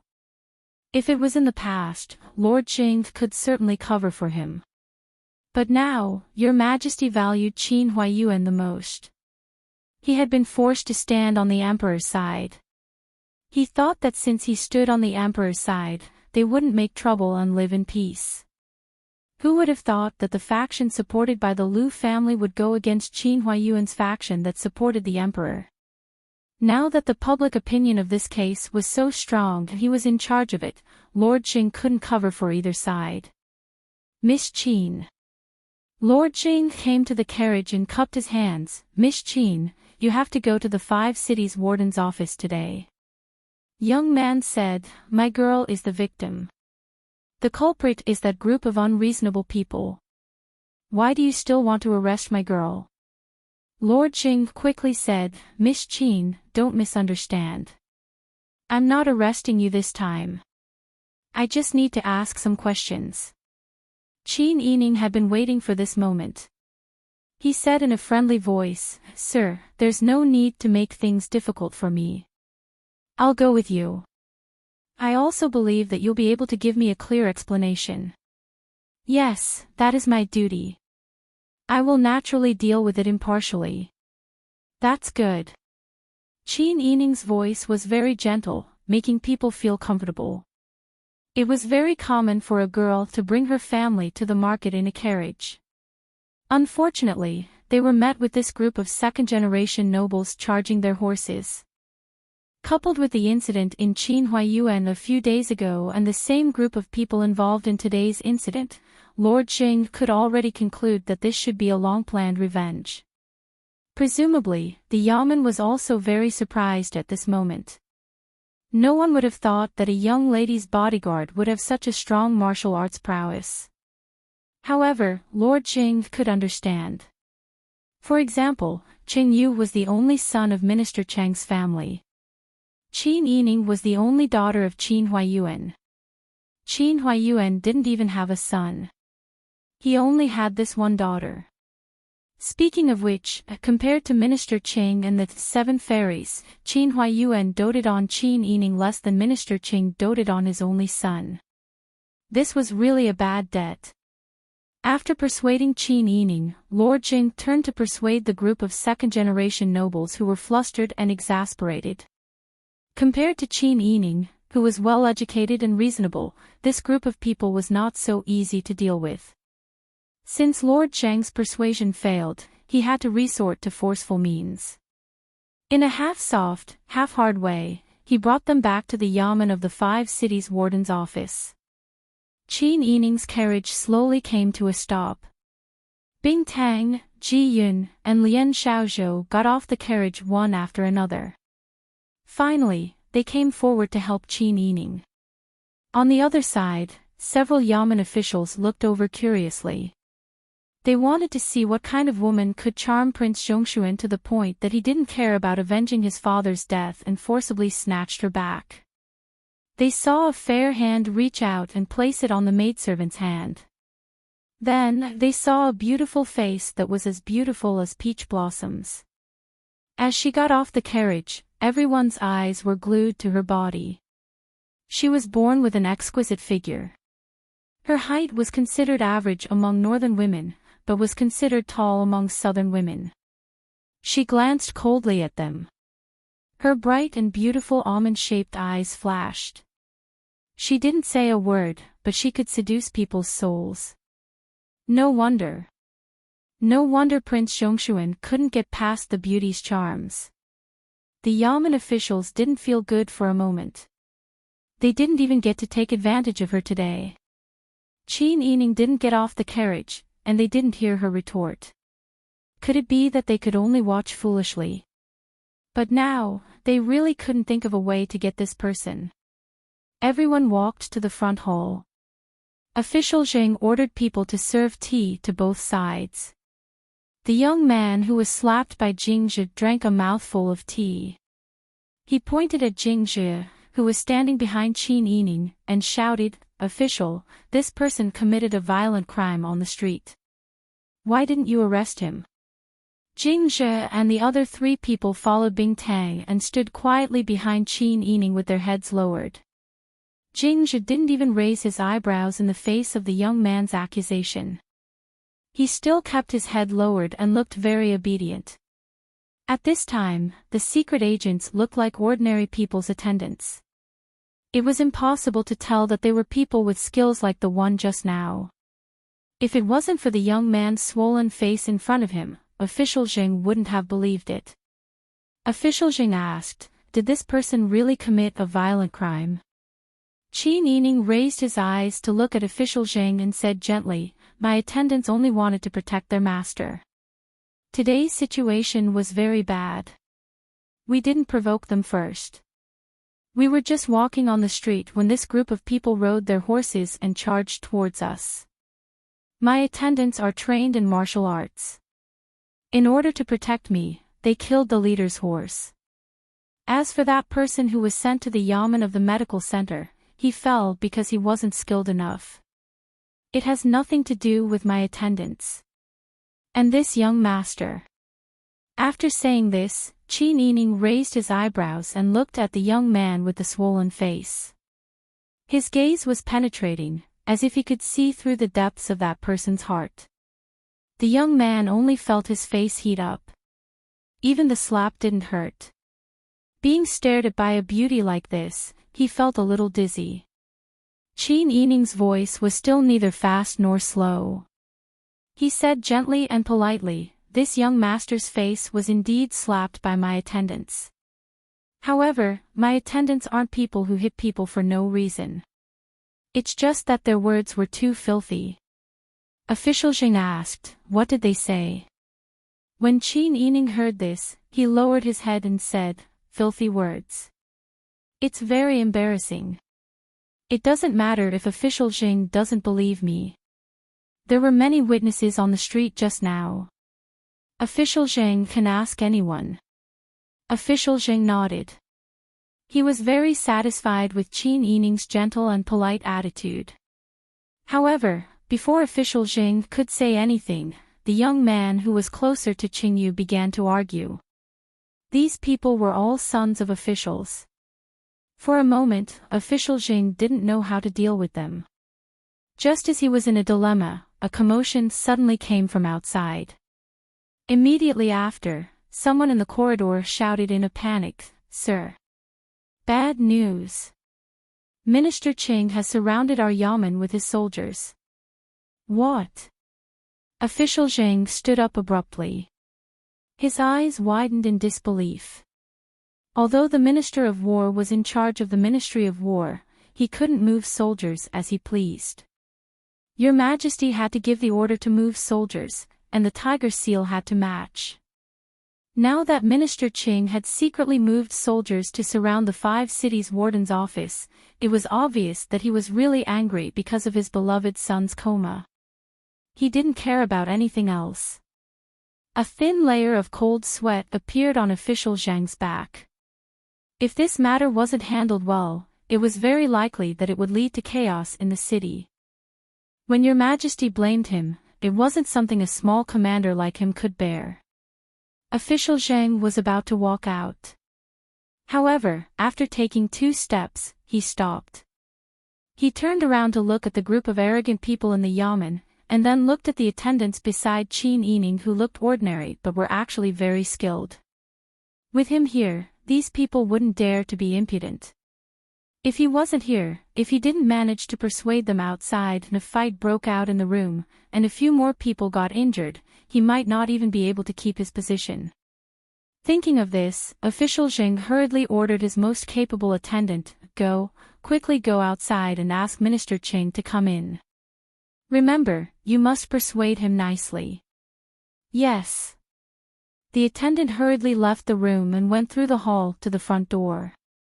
Who would have thought that just as he poked half his body out of the door, he would be frightened by the scene in front of him. The location of the yamen wasn't considered remote, but there were many people and residents around. Now, the people walking around were so scared that they retreated. The people brought by Minister Qing Yu had already surrounded the entrance of the Minister of War's office. The other party had brought more than 500 people, which was more than 100 times the number of people in the 5 cities' warden's office. Just by looking at the group of people at the front and seeing that they were all pale with fright, it was enough to see how tense the situation was. The attendant swallowed his saliva and hurriedly gathered his courage to persuade him. Minister Qing was now over 40 years old, but his body was tall and his face was full of fierceness. He didn't look like someone who was almost 50 years old. He originally had a rough appearance. Now that he was furious, his thick eyebrows were raised even more, as if he couldn't wait to swallow people into his stomach. Perhaps because of official Zheng's face, or perhaps because Minister Qing himself knew that he couldn't make a big deal of this matter, he finally followed into the yamen. All of you, guard outside. Don't move without my orders. Yes. The officers and soldiers replied in unison. Minister Qing strode all the way to the front hall. When official Zheng saw that Minister Qing was willing to come in, he immediately let out a sigh of relief and welcomed him with a smile. Who would have thought that Minister Qing would push official Zheng away and point at Qin Yining and curse, "You bastard! You dare to harm my son! Give me your life!" As he spoke, he rushed over with a fist. Who would have thought that the Minister of War would actually attack the yamen of the 5 cities' warden's office? Everyone was caught off guard and was shocked for a moment.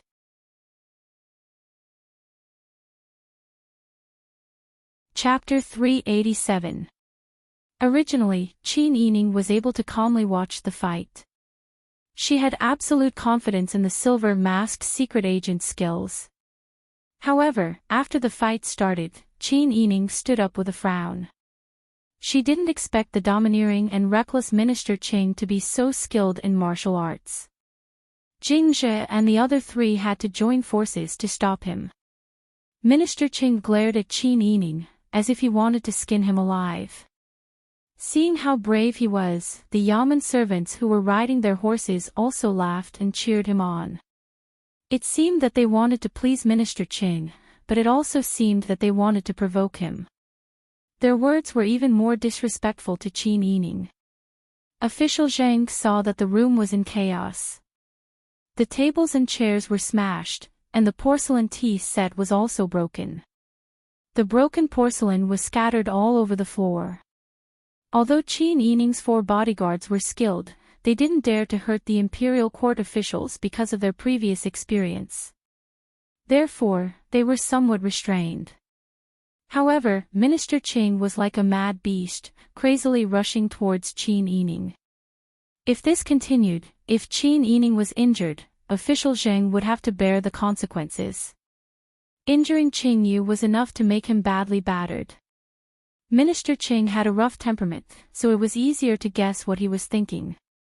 If Qin Yining was injured, he would have to face Qin Huayuan, that wily old fox. He was afraid that he wouldn't be able to live a good life for the rest of his life. Thinking of this, official Zheng hurriedly called for the soldiers to come in. He also started to persuade and pull the people from both sides apart. Minister Qing was sweating profusely from being surrounded by Jing Zhe and the other 3 bodyguards. He pointed at Qin Yining and angrily shouted, "You bastard! You ordered your servants to injure my son. I want you to pay with your life. If you know what's good for you, you'll die right now. That way, you'll be able to die a quick death and leave your corpse intact. Otherwise, I'll decapitate you." Minister Cheng's roar was like a large bell, shaking people's eardrums. Lian Xiaozhou was so scared that she hugged Bing Tang with a pale face. Ji Yun stood in front of Qin Yining. Although she didn't show any fear, her face didn't look good. Qin Yining said with a calm expression, "Minister Qing loves his son dearly, but he can't accuse others indiscriminately. If it wasn't for young Master Qing charging towards my carriage and wanting to take my life, why would my guards stop him? Moreover, we're new here and don't know young Master Qing. I really don't know why young Master Qing wants to harm me." "Bullshit. Do you think my son is really going to charge here just because he said so? Clearly, it wasn't enough that you exiled that brat last time, and now you want to take revenge. Your family Qin people aren't good people. Your father is as cunning as a hornet's nest. You're also not a chaste woman. Now you still want to quibble. Dream on." Qin Yining said, "Minister Qing, please be careful with your words. Not to mention that I didn't do anything wrong, I just suffered an undeserved calamity today. Even if I did something wrong, there are still yamens in Dezhou's capital. Your Majesty is above the yamens. Don't tell me that Dezhou's capital is a lawless place where you, Minister Qing, can casually mobilize troops and attempt to massacre people at will. You're twisting words and forcing logic." When it came to mobilizing troops, Minister Qing was speechless. Qin Yining said coldly, "Who exactly is twisting words and forcing logic? I believe that your Majesty has his own judgment. Just a moment ago, I was wondering if I should go and beat the drum again and make another complaint to the Emperor. Now, it seems that there's no need. With Minister Qing privately mobilizing troops, I believe that your Majesty will soon pay attention to this matter and will certainly give us justice." What a glib tongue. You really are the daughter of a fox. You're a little fox. A fox spirit. Qin Yining looked at Minister Cheng's angry appearance. He was like a fighting cock. She didn't want to quarrel with such a person. She made things clear and didn't say anything else. On the side, the Yamens and Jingdarin were shocked by Qin Yining's valiant performance. Only now did the Yamens remember today's matter, whether it was riding a horse on the street or getting off the carriage to confront the warden's office. Qin Yining's performance was calm and indifferent from beginning to end. It was as if nothing in the world could attract her attention. She didn't care, but she also had her own plans. For a woman to be able to remain calm in the face of a difficult situation, she was either too bold or too shrewd. Looking at her now, it seemed like she had both. For a moment, there was an awkward silence. After Minister Qing said those filthy words in a fit of rage, he thought back to his impulsive action of privately mobilizing troops and felt a burst of panic in his heart. His son was important. But his official position was also important. Without this black veil, without this official position, how could their family be protected? He still remembered what happened to the last person who privately mobilized troops. Even someone as powerful as Prince Zhongshuan, once he was accused of privately mobilizing troops, didn't he obediently give up his position as the commander of the Tiger Army to someone else? Jing Daren looked at the quiet second-generation nobles and then looked at Minister Qing, who was deep in thought. He couldn't help but secretly let out a sigh of relief. He couldn't help but admire Qin Yining's methods. She actually used a few words that weren't pleasant to hear to calm the situation that was about to erupt into a fight and possibly even bloodshed. Although the situation wasn't chaotic, the confrontation between the two sides still continued. Just as Xing Daren was thinking about what to do next, a rough voice suddenly came from outside. Chief Stewardly has arrived. When everyone heard this, their hearts jumped and they all went out to greet him with different expressions. Head eunuch Li Guanwen wore a silver-gray eunuch uniform and held a rhino-handled horsetail whisk in his hand. When he saw everyone come out, he waved it heavily. With a sharp voice that belonged to the eunuchs, he said loudly, "Your Majesty ordered this servant to ask Minister Ching a few questions. Minister Ching, please answer truthfully." Minister Ching hurriedly nodded. "Naturally, I will tell you everything I know." When Li Guanwen heard this, he slightly nodded. Suddenly, his expression changed. He waved his horsetail whisk and asked, "Minister Ching, you privately mobilized troops. Are you trying to rebel?" When Minister Ching heard this, cold sweat dripped down his forehead. "I don't dare. I'm terrified." Li Guanwen hurriedly pressed his forehead to the ground. The officials behind Minister Ching also panicked and said that they didn't dare to do it. Li Guanwen continued to sharply say, "I already know about the horse riding in the street. I will definitely investigate it strictly. I won't wrongly accuse anyone, and I won't let anyone go." Is Minister Ching satisfied with my promise? Satisfied, satisfied, of course satisfied. Thank you, Your Majesty, for sympathizing with this servant. Thank you, Your Majesty. Minister Ching hurriedly kowtowed. Li Guanwen's expression suddenly changed. From the sternness just now to the humility and gentleness that he used to treat people. He stepped forward to help Minister Ching get up and said gently, "Your Excellency, please don't be like this. His Majesty wants me to ask you. If you wake up and come back to your senses, please come with me to the palace and explain the matter clearly. It will be fine if you solve it clearly. You are an important official of the imperial court. Your Majesty still loves you very much. Your Majesty knows that you are anxious about your son's matter, so you acted so recklessly. Before coming here, he specially ordered the imperial hospital to arrange the best doctor to treat your son. This servant is ashamed. This servant thanks Your Majesty." Minister Ching was so scared that his forehead was full of sweat. Li Guanwen's words just now couldn't be more clear. If he couldn't wake up and come back to his senses and still blindly show off his power, then he would most likely face the encirclement and suppression arranged by Your Majesty. After all, this was an important place in the capital, under the emperor's feet. No emperor would allow someone in the capital to have the ability to mobilize the army for their own use. Minister Ching felt a burst of fear.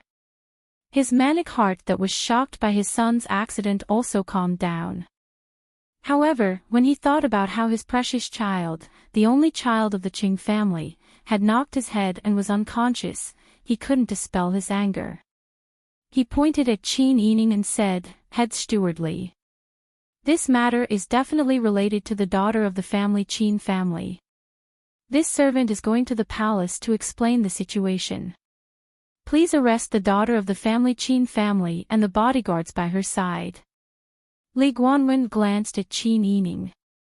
When he saw that Qin Yining didn't look angry and only stood there quietly with his hands by his side, he sighed in relief. Fortunately, this great aunt was sensible and quiet. If she also shouted here, it would be difficult for him, as an eunuch, to be sandwiched in the middle. After all, she was Qin Huayuan's precious child. "Young Miss Qin, today's matter is related to your bodyguards, right?" His Majesty's intention was for everyone involved to make a trip to the palace. "Which of your bodyguards did it? Let them come with me." Qin Yining frowned. He wished he could burn a hole in Minister Chang's face with his stare. If it wasn't for this person's actions, how could it have attracted Your Majesty's attention? She didn't want to hand him over. Because her status was low, it was easy for others to use her as a scapegoat. Qin Yining said, "What the people around me are doing is to protect me. Why don't I go with you, father-in-law?" "I'm afraid it's not appropriate." "What's wrong with it?" I'm the person involved. I saw it with my own eyes. If your Majesty asks, I can explain it clearly. But your Majesty didn't ask you to come to the palace. He only said to let the perpetrator enter the palace. Young Miss Qin, listen to this servant. It's not good for you to show your face in this matter. Jingzhe and the other three stood to the side and listened to Qin Yining and Li Guanwen's bargaining. Qin Yining refused to call them out and insisted on going to the palace to meet the emperor. Their hearts were filled with warmth. They felt that Qin Yining treated them as real people and gave them the greatest respect. He was never like their previous master, who treated them as dispensable tools. They were all hot-blooded men, so their hearts were moved. Since they followed Qin Yining, how could they put her in a difficult position because of this matter? After all, she was still an unmarried girl. Thinking of this, Jingzhe took a step forward and said to Li Guanwen, I'm the one who killed the horse.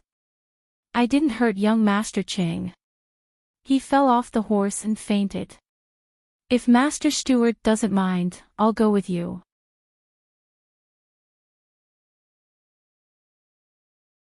Chapter 388. Jingzhe could feel Qin Yining's nervousness and worry. His heart felt warm. Although they were all in the business of risking their lives, in the Dian dynasty, the emperor had never considered their safety when he used them to do things. He only cared about whether or not they could complete the task. Now that they had met Qin Yining, they finally realized that there was a master who would consider their safety. Didn't you see how Qin Yining had volunteered to enter the palace for his own safety? These people were used to being spies. Even though they had become imperial bodyguards, they still couldn't help but pay attention to the happenings in the imperial court. They knew how difficult Qin Huayuan's current situation was. Qin Yining was willing to step forward to protect them. If Jingzhe didn't step forward to admit his wrongdoings, would their young miss have to take the blame? At that time, wouldn't her reputation be even more irreparable? Thinking of this, Jingzhe made up his mind. His heart surged with pride. Even if he was going to be beheaded, he wouldn't regret protecting his master today. Jingzhe thought of many things, but in reality, it only took a few breaths. When Qin Yining saw that he was only silent, he couldn't help but become more anxious. He insisted, Head Stewardly, today's matter has its own conclusion. Jingzhe is a bodyguard I hired with money. What's wrong with him loyally protecting his master when danger suddenly arose? Furthermore, he didn't hurt anyone. The one he killed was a horse. If your Majesty had ordered for the people involved in this matter to enter the palace, I would have been the one to enter the palace to explain the situation.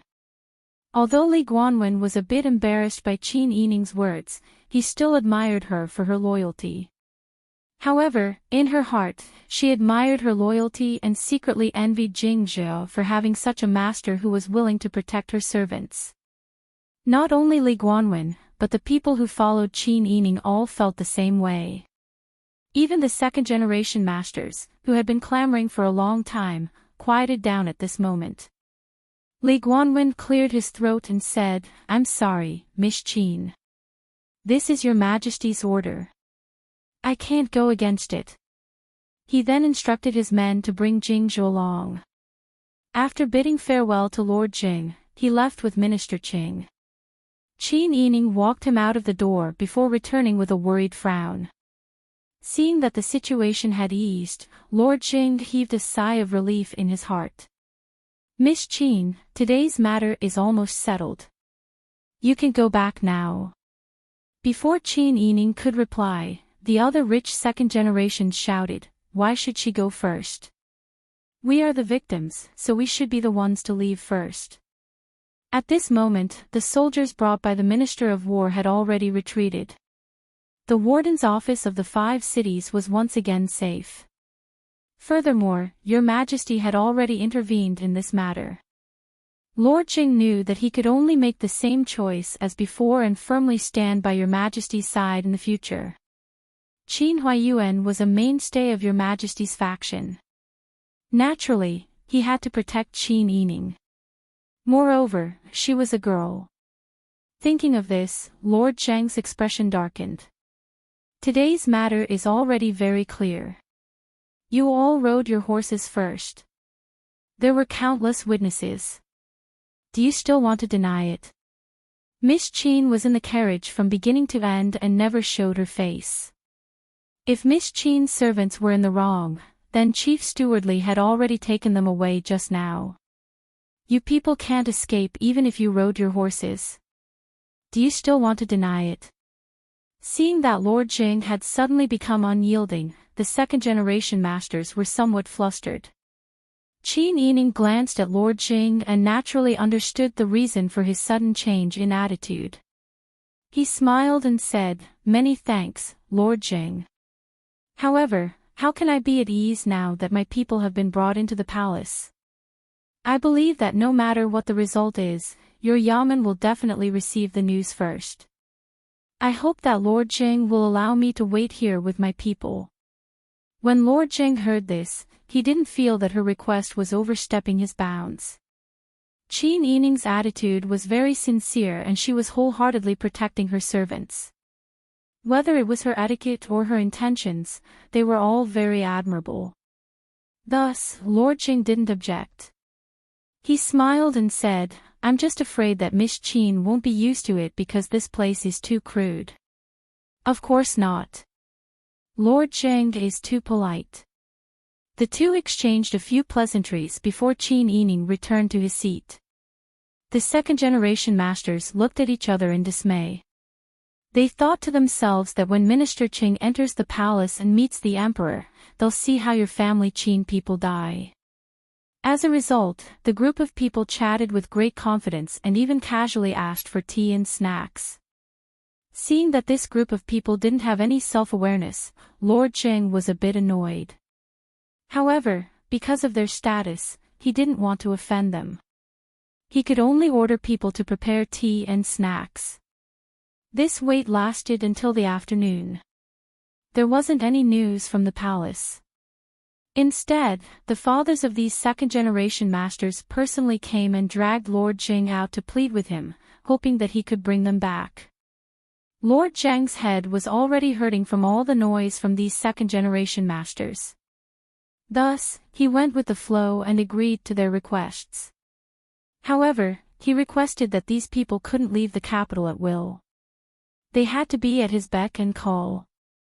As a result, Lord Jing received a lot of gratitude. Qin Yining watched as the court officials smiled and spoke to Lord Jing. Then, as soon as they entered the room, their expressions immediately changed. Those with calm temperaments would tell them to leave with a sullen expression. Those with bad tempers would beat up their sons on the spot and take them away while cursing. Some of them had a very distant and disdainful attitude when they entered the room. There were also some who greeted her politely. Qin Yining secretly noted down these people's behavior. She could analyze who was on the side of the emperor and who was on the other side. As for those second-generation masters who were taken away by their fathers and grandfathers, Qin Yining could already guess that they would be punished when they returned home. After all, the situation in the imperial court was very tense. As court officials, they had to stand on the right side in order to have a good future. These fathers had schemed and chosen either the side of the emperor or the side of the old officials and aristocratic families. However, no matter what choice they made, it was the result of careful consideration. Unexpectedly, before the situation had matured, their choice of sides and arrangements had been broken by the son of the Bai family. Qin Yining couldn't help but laugh. Her gloomy mood had finally been amused by these people. Qin Yining had Bing Tang take Lian Xiaozhou home first. Go back and explain to old madam and mother. There's no need to be too detailed. Just say that I have some matters to attend to at the Yamen and I'm not sure when I'll be back. Ask them not to worry. If mother asks about the details, be careful not to say too much. Otherwise, I'm afraid that the guards at home won't be able to do anything in front of mother in the future. Qin Yining knew her mother's temperament very well. She was afraid that the Sun clan would be eager to protect their daughter and would make things difficult for the secret agents and Chao Yuqing who stayed at home. Bing Tang also knew that Qin Yining had important matters to attend to and that it would be inconvenient to take her and Lian Xiaozhou with him. Thus, she nodded and left first. Qin Yining was left with Ji Yun, young man, and the other two to accompany him. While waiting, Jing Darren didn't neglect and ordered people to send food and drinks. It was already past Su, but there was no news from the palace. Qin Yining also didn't have any intention of leaving. He even specially prepared a guest room for Qin Yining for her to stay for the night. Qin Yining was worried about how the palace would deal with her, so how could she sleep? She thanked Jing Darren, but still waited in the same place. Jing Darren admired this young woman's loyalty even more. He didn't force her and just let Qin Yining do as she wished. As for young man and the other two, they were now even more loyal to Qin Yining than before. It could be said that in the past, they were tied together by benefits and money, and they were forced to serve as bodyguards. But now, they weren't tied together by money, but by their feelings. As bodyguards, wasn't it the same no matter who they worked for? To be able to meet a master who treated them as human beings and cared about their safety was their fortune. Qin Yining waited there for the whole night. During this time, she was extremely tired, but she just closed her eyes and took a short nap. Just like that, when the sun was high in the sky the next day, news finally came from the palace. Jing Darren entered with a smile and cupped his hands, saying, "Congratulations, congratulations. Your Majesty has made a wise decision. This matter has nothing to do with Miss Qin. It was a servant who offended his superiors and injured Minister Chang's son. Your Majesty will only punish that bodyguard of yours to be beheaded and won't pursue the rest. He also won't allow Minister Ching to pursue the matter. Miss Qin, you are safe now." With every sentence that Jing Darren said, Qin Yining's heart became colder. In the end, she felt as if she had fallen into an ice cave. Jing Zhe was going to be beheaded. Fatuous ruler. Fatuous ruler. Qin Yining was roaring in her heart, but on the surface, she tried her best to restrain herself from saying anything unpleasant. Instead, she forced herself to calm down and asked, "Jing Darren, you said that my bodyguard was sentenced to be beheaded by your Majesty?" "That's right. He's just a servant. Miss, you don't have to take it to heart." Mr. Zheng admired Qin Yining's loyalty, so he didn't mind saying, "The current situation is the result of the balance between all the forces. It's a good thing for Miss Qin's father to keep the balance by losing only one servant." Qin Yining obviously knew that Jing Darren's words were correct. But how could she swallow this anger? How could she tolerate the fact that her own stability was built on someone else's sacrifice? She knew that people were divided into different classes, high and low, but her experience growing up made her never look down on any servants. Servants were also people, and they were also born and raised by their parents. How could her life be more precious than other people's? Qin Yining had stayed up all night, so her face was deathly pale and her eyes were dark. Coupled with the thunderbolt from the blue, her vision darkened even more. For a moment, her mind was in a mess. She wanted to save Jingzhe, but she couldn't think of a way. Just as Jing Darren was asking with concern, someone came in and said, "Reporting to your Majesty, Minister Qin from the Ministry of Rights is here. Quickly invite him in." Jing Darren immediately went out to welcome him. Qin Huayuan was still wearing his official robes from yesterday's morning court. He looked very tired, and it seemed that he didn't sleep well either. Qin Yining bowed to Qin Huayuan. Qin Huayuan smiled and said, "Sister Yi, come back with your father." Qin Yining's lips trembled. Just as she was about to speak, Qin Huayuan said, "You've been out all night, so you should go back and rest." Then he turned to Jing Darren and said, "Brother Jing, I'm sorry for disturbing you. I'll have to trouble you to take care of my daughter. Don't mention it. We're all on the same side. Jing Darren smiled politely.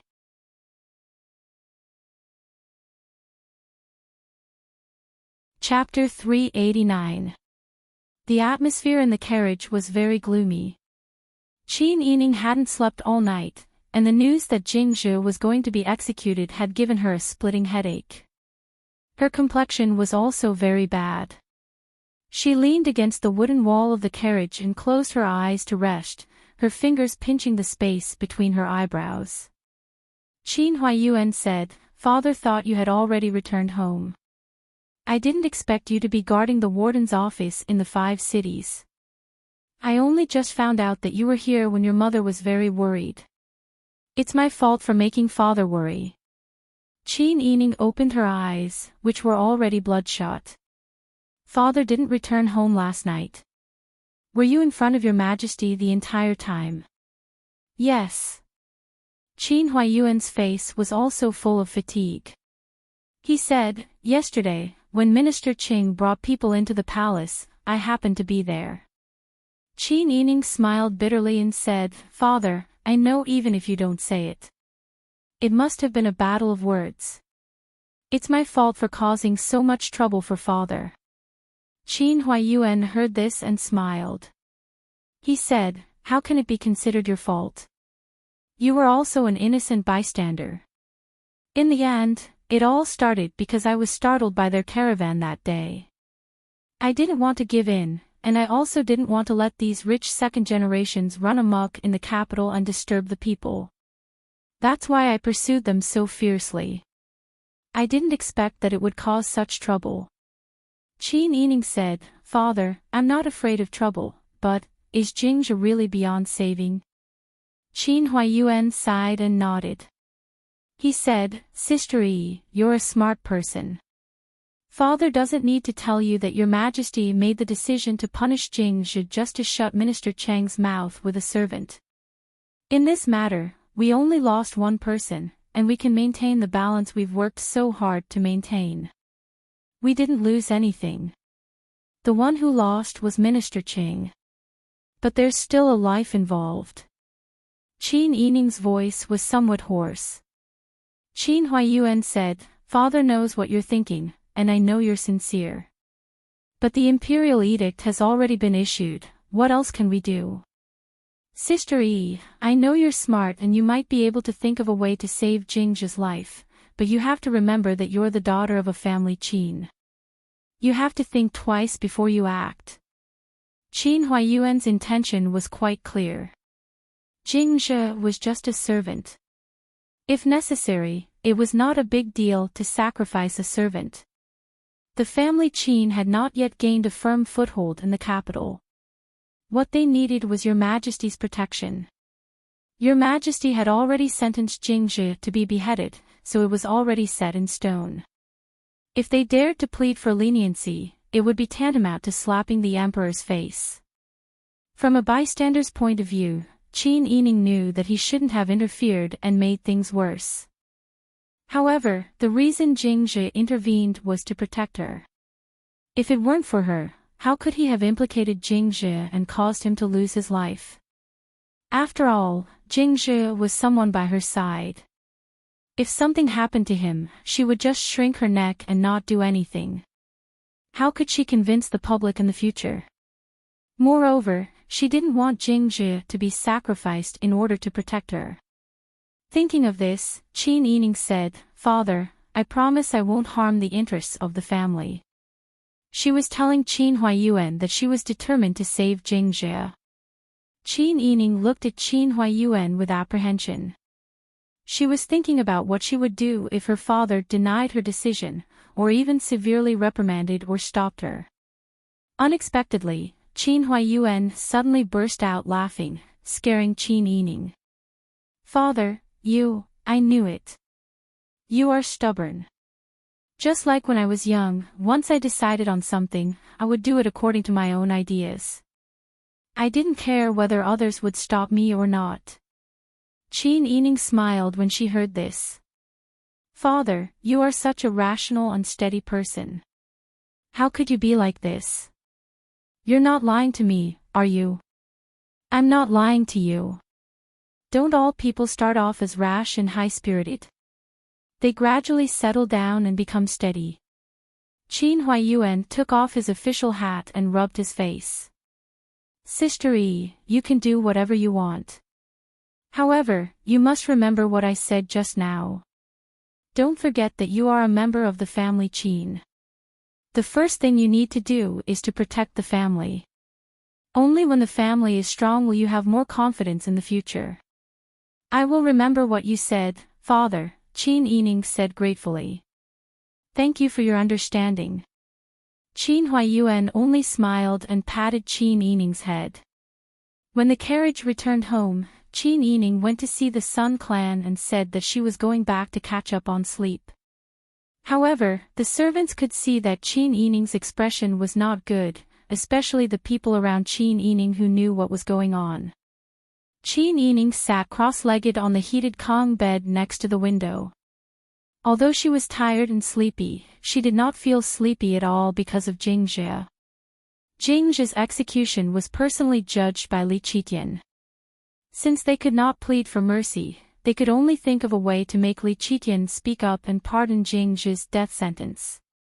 However, Li Qitian was fine, so why should she release Jingzhe? In Li Qitian's opinion, letting the family Qin lose one servant was enough to let Minister Chang's family suffer a loss. This was already biased towards the family Qin. If they were not careful, it was very likely that they would anger Li Qitian, and the consequences would be unimaginable. Qin Yining pinched the space between her eyebrows with her fingers and sat on the heated Kong bed next to the window without saying a word, thinking of a way. Ji Yun and the others saw that Qin Yining was unwilling to rest. After persuading her to no avail, they could only quietly accompany her. Qin Yining did not touch the lunch that was brought over.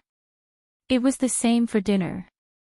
She did not eat or sleep, which made Ji Yun, Xian Yun, and the others very anxious. Young Man, Xiao Shui, and De Han were also particularly moved. Qin Yining had already done her best in this matter. Jingzhe was implicated, but it had nothing to do with Qin Yining. Although they felt sorry for their brother, they would not take their anger out on Qin Yining. Bing Tang and Ji Yun were so anxious by Qin Yining that they almost went to tell Qin Huaiyuan. Qin Yining suddenly got off the bed and ordered, "Go and call Young Man and the others over. I have something to tell them. Also, Ji Yun, go to Master Zhong and tell him that I want to use our people in Dian to secretly make a trip here." Seeing that Qin Yining's eyes were clear and she was in high spirits, without any signs of depression, they guessed that she had already thought of a way. Qin Yining saw that Ji Yun, Bing Tang, and the others were looking at her eagerly. She could not help but laugh and say, "I have thought of a way. It should work. You guys quickly do as I say." "Yes." Everyone hurriedly split up. Qin Yining called Young Man and the others over and whispered a few words to them. They looked at each other in confusion, nodded, and did as Qin Yining said.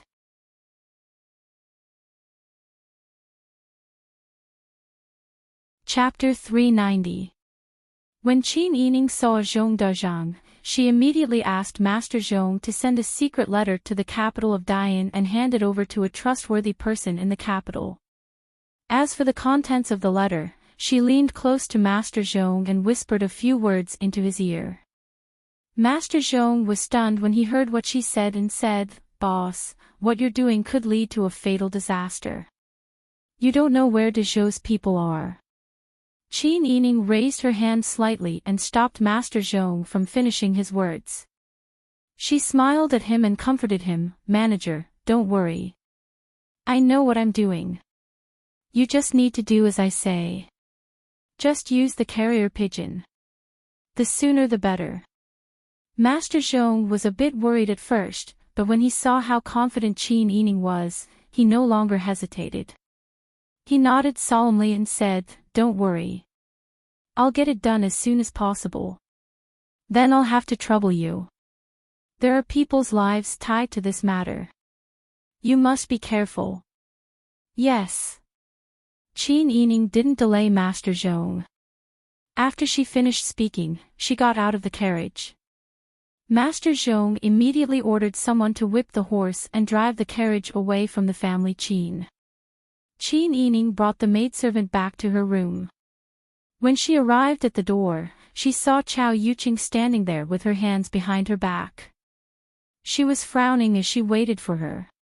It seemed like she didn't come with good intentions. Qin Yining already knew that she would come. She smiled and said, "You're here. Come in and have a cup of tea."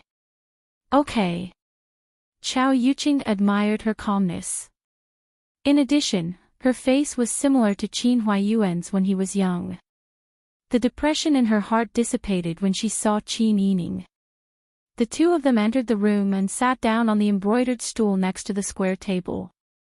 A few people from Bingtang came to serve tea and refreshments before leaving. Chao Yuqing was a straightforward person. She immediately went straight to the point and said, "Why did you make all the spies remember such a ridiculous thing? That's not true at all." "Of course I know that's not true." Qin Yining smiled and said, "These are just things that I made up at the last minute to save Jingzhe and their lives." "Madam Chao, don't tell me you don't know what's at stake here. I heard that your majesty has sent a group of people to the Dian dynasty to search for the treasures left behind by the Dian emperor." Chao Yuqing furrowed her brows and said, "There is indeed such a thing. That batch of treasures is not a small amount. Dezhou's treasury is currently empty, and we are in need of money. Your majesty naturally cares about this money. But what does this have to do with the spies? You should know that your majesty will think of something in a moment of desperation if he can't find the location of the treasure, right?" Chao Yuqing fell into deep thought. "That's right. If he can't find the money, Li Qitian will naturally ask the people closest to the Emperor Emeritus. The Yuqi Yen is currently in the capital and is under your majesty's control. Perhaps he has already investigated everything clearly. Naturally, he won't be able to find the whereabouts of the treasure. The existence of the silver masked spies is no secret at all. Since Qin Huayuan had recruited these spies, he had never hidden anything from them. If Li Qitian becomes anxious, he will naturally ask the spies. The silver masked spies were a team that she had single-handedly brought up. Naturally, she had a certain degree of affection for them. Naturally, she didn't want them to lose their lives because of the actions of the fatuous emperor. Thinking of this, Chao Yuqing said, "But will you be able to protect Jingzhe by doing this?" "Don't worry," Qin Yining smiled confidently, "not only will I protect Jingzhe, but I will also prevent future troubles for the spies." "How many silver masked spies are currently in the capital?" "Including Jingzhe, there are 16 of them. The rest are arranged to work outside. However, this batch of spies is the last batch that I've taught. If there are any more casualties, there won't be anyone left to replace them." Qin Yining smiled and nodded. No matter how big the world is, human lives are the most important. Originally, this method wasn't a good thing to begin with. Isn't it good to keep them alive? When Chao Yuqing heard this, she lowered her long eyelashes, somewhat moved. "Do you have absolute confidence in this matter?" "I'm 90% certain. Except for some irresistible factors." Qin Yining made a conservative estimate. Chao Yuqing thought for a moment, then smiled and said, "All right, I understand. Don't worry, we spies have also been specially trained to interrogate by torture. Once we capture them, we definitely won't divulge any information about the main family to anyone else. This isn't a problem for us. I'll give the orders right away." Qin Yining smiled and nodded, "Thank you for your trouble." "You're welcome. If you can really save their lives, I'll have to thank you." Chao Yuqing patted Qin Yining's shoulder and quickly walked out. Qin Yining's heart was in suspense. Every day, he arranged for people to inquire about Jing Zhi's whereabouts. 6 days passed like this. Li Qitian, who was in the imperial study, received an urgent letter from the old capital of Dian. After reading it, Li Qitian immediately slapped the imperial desk and stood up. "I've worn out iron shoes but still couldn't find it. Quick, Li Guanwen, immediately go to the family Qin. Bring Qin Meng and his daughter's bodyguards into the palace. Oh right, also called that woman surnamed Xiao, the one who used to be Qin Meng's concubine. Bring her here as well. Hurry up, hurry up." "Yes, yes, yes. This servant will go right away." Under Li Qitian's urging, Li Guanwen tripped and almost fell to the ground. He staggered out of the room. Li Qitian looked at the urgent letter in his hand again. His eyes were filled with pleasant surprise and joy. The contents of the letter were very clear. There was a rumor in the old capital of Dian that the silver-masked secret agents by the Dian Emperor Emeritus' side were the Emperor Emeritus's most intimate weapons. These people might know the whereabouts of the treasure. And weren't these silver-masked secret agents currently in the family Qin? It seemed that Qin Huaiyuan was truly his lucky star. Li Qitian happily paced back and forth. He was constantly thinking about how to ask the silver-masked secret agents. And how to deal with these people. While Qin Yining was helping Lian Xiaozhou with her needlework, the little girl's anxious voice came from outside. Miss. People from the palace are here. They want to take away our family's bodyguards." The needle in Qin Yining's hand almost pricked her finger. She hurriedly stood up and quickly walked out. It was currently afternoon, and Qin Huaiyuan was also at home. He was talking with Li Guanwen in the front courtyard. Li Guanwen was anxious, but he said politely, "Minister Qin, you don't need to be nervous. Your Majesty just wants to ask you and Miss Qin's bodyguards a few questions." Qin Huaiyuan's heart was full of questions, but he just nodded calmly. "Since your Majesty has something to ask, of course he will." "Servants." Qin Huaiyuan ordered people to come. Li Guanwen hurriedly added, "That's right. Your Majesty also specifically said that he wants to see your family's Madame Chow." Qin Huaiyuan's heart tightened again. He could already guess what your Majesty wanted to do. He still smiled gently and nodded. He also ordered people to call Chow Yuqing over.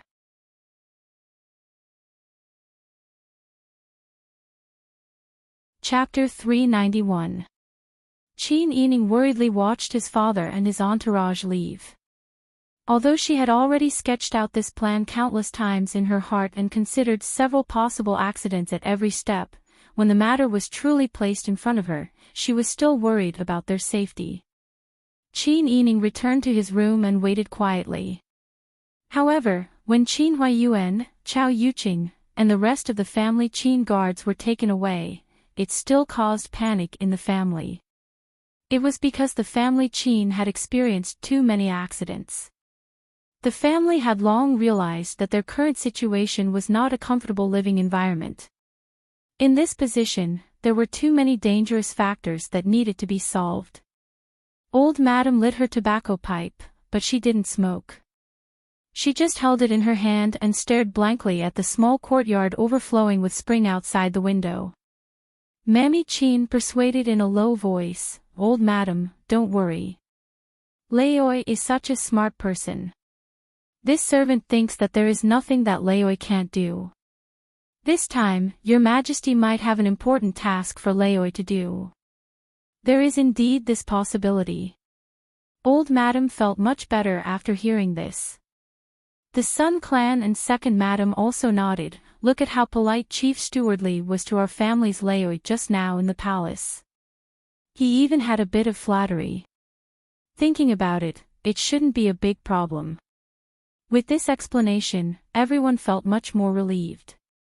Everyone began to guess why Li Qitian wanted to see Chow Yuqing. Could it be because of Chow Shi's beauty? Han's second young mistress held her belly that was about to give birth and couldn't help but frown and guess. After all, Chao Yuqing was a very beautiful woman. Without looking at her face, just her flirtatious and charming body made them feel weak in the bones and ashamed of their inferiority. Li Qitian, as the emperor, had the world. It was normal for him to like beautiful women. Everyone agreed with this guess in their hearts. However, the members of the Sun clan were a little worried. "We haven't figured out your Majesty's temper yet. It's unpredictable. I think Madame Chao is now well behaved. It's not like our family can't afford to raise a bodyguard. If she enters the palace, who knows what kind of life she will have." "What are you talking about? You're really short-sighted." Old Madame snorted coldly. "Once she enters the palace, she will be the master, the person beside your Majesty. If our family can have such a person, won't our riches and honor be overflowing in the future? But this might not be the only good home in the world. You're quite the busybody." In the room, Old Madame and the Sun clan started to quarrel again. Second Madame and Han's second young mistress were persuading her from the side. But Qin Yining didn't care about the trivial things that the women in the family were worried about. However, she was also glad that these people did not know the inside story, and there were very few people like her who placed their hearts on the fire. Qin Yining didn't sleep for the entire night. Ji Yun, Xian Yun, Bing Tang, and Qiu Lu all stayed in the room to accompany Qin Yining for the entire night. Although they didn't understand the inside story, seeing that Qin Yining was so worried that she couldn't sleep, they also felt distressed. It's only been 6 to 7 days, and the bit of meat that was hard to gain has become thin again. When Wang Yi sees this later, won't his heart ache to death? Bing Tang helplessly brought a bowl of warm red bean porridge to Qin Yining. "You should think more about yourself. You're racking your brains. Do you not want your body anymore?" Qin Yining pursed her lips and shook her head. "Don't worry about it. My body is very good. How is this servant worrying about it? How many times have I nursed Mrs. Body? Ever since you suffered that injury and lost a lot of blood, you haven't been able to recover your bones. After that, there was a famine, followed by a migration. When we arrived in Dezhou, we were calculating every day. Let me tell you, if this continues, no matter how good your body is, it will collapse." Qin Yining was scared by Bing Tang's nagging. She could only pick up the bowl of porridge and eat a few mouthfuls. Bing Tang then said, "Even if you don't do it for yourself, you have to do it for Wang Yi. In order to marry you, Wang Yi sent away all the women by his side. He was afraid that you would be bullied, so he also sent away that unsociable old woman.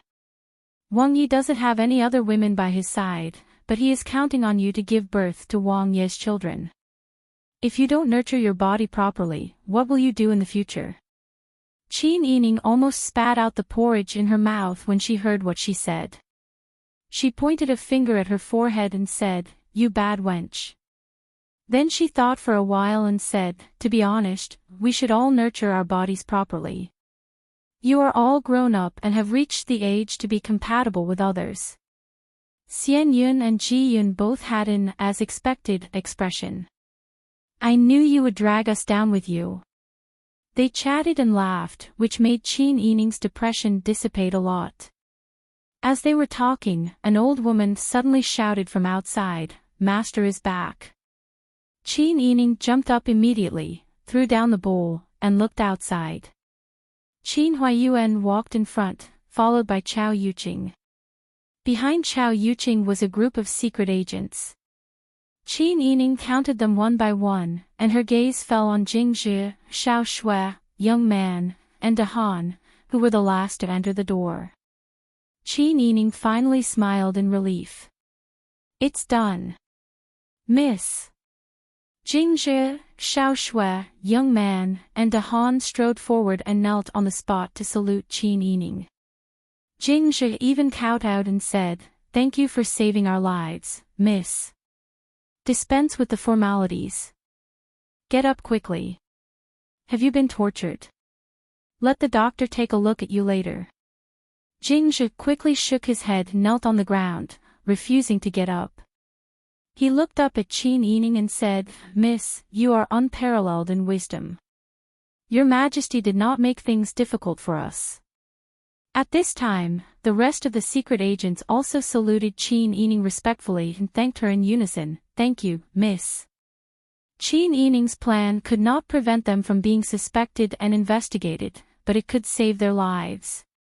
Qin Yining sent a messenger pigeon that day to the old Dian capital in the south, saying that only the silver-masked secret agents knew about the treasures of the Dian emperor.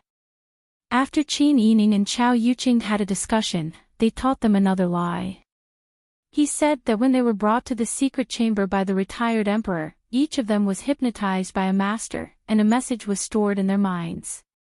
Only when a specific secret signal was released could they recall the content of the message, and each of them had a different memory. There were a total of 24 silver-masked secret agents, and there were only 16 of them in the capital. Even if Li Qitian wanted to torture them, it was impossible. Because as soon as there was a movement in the capital, the 8 of them who had not returned yet might not return. Then, even if they tortured them, the information would not be complete. How could they find the whereabouts of the treasure? In this way, Your Majesty would not only not kill Jingzhi, but also the rest of the silver-masked secret agents. Your Majesty must ensure their safety in order to find the treasure.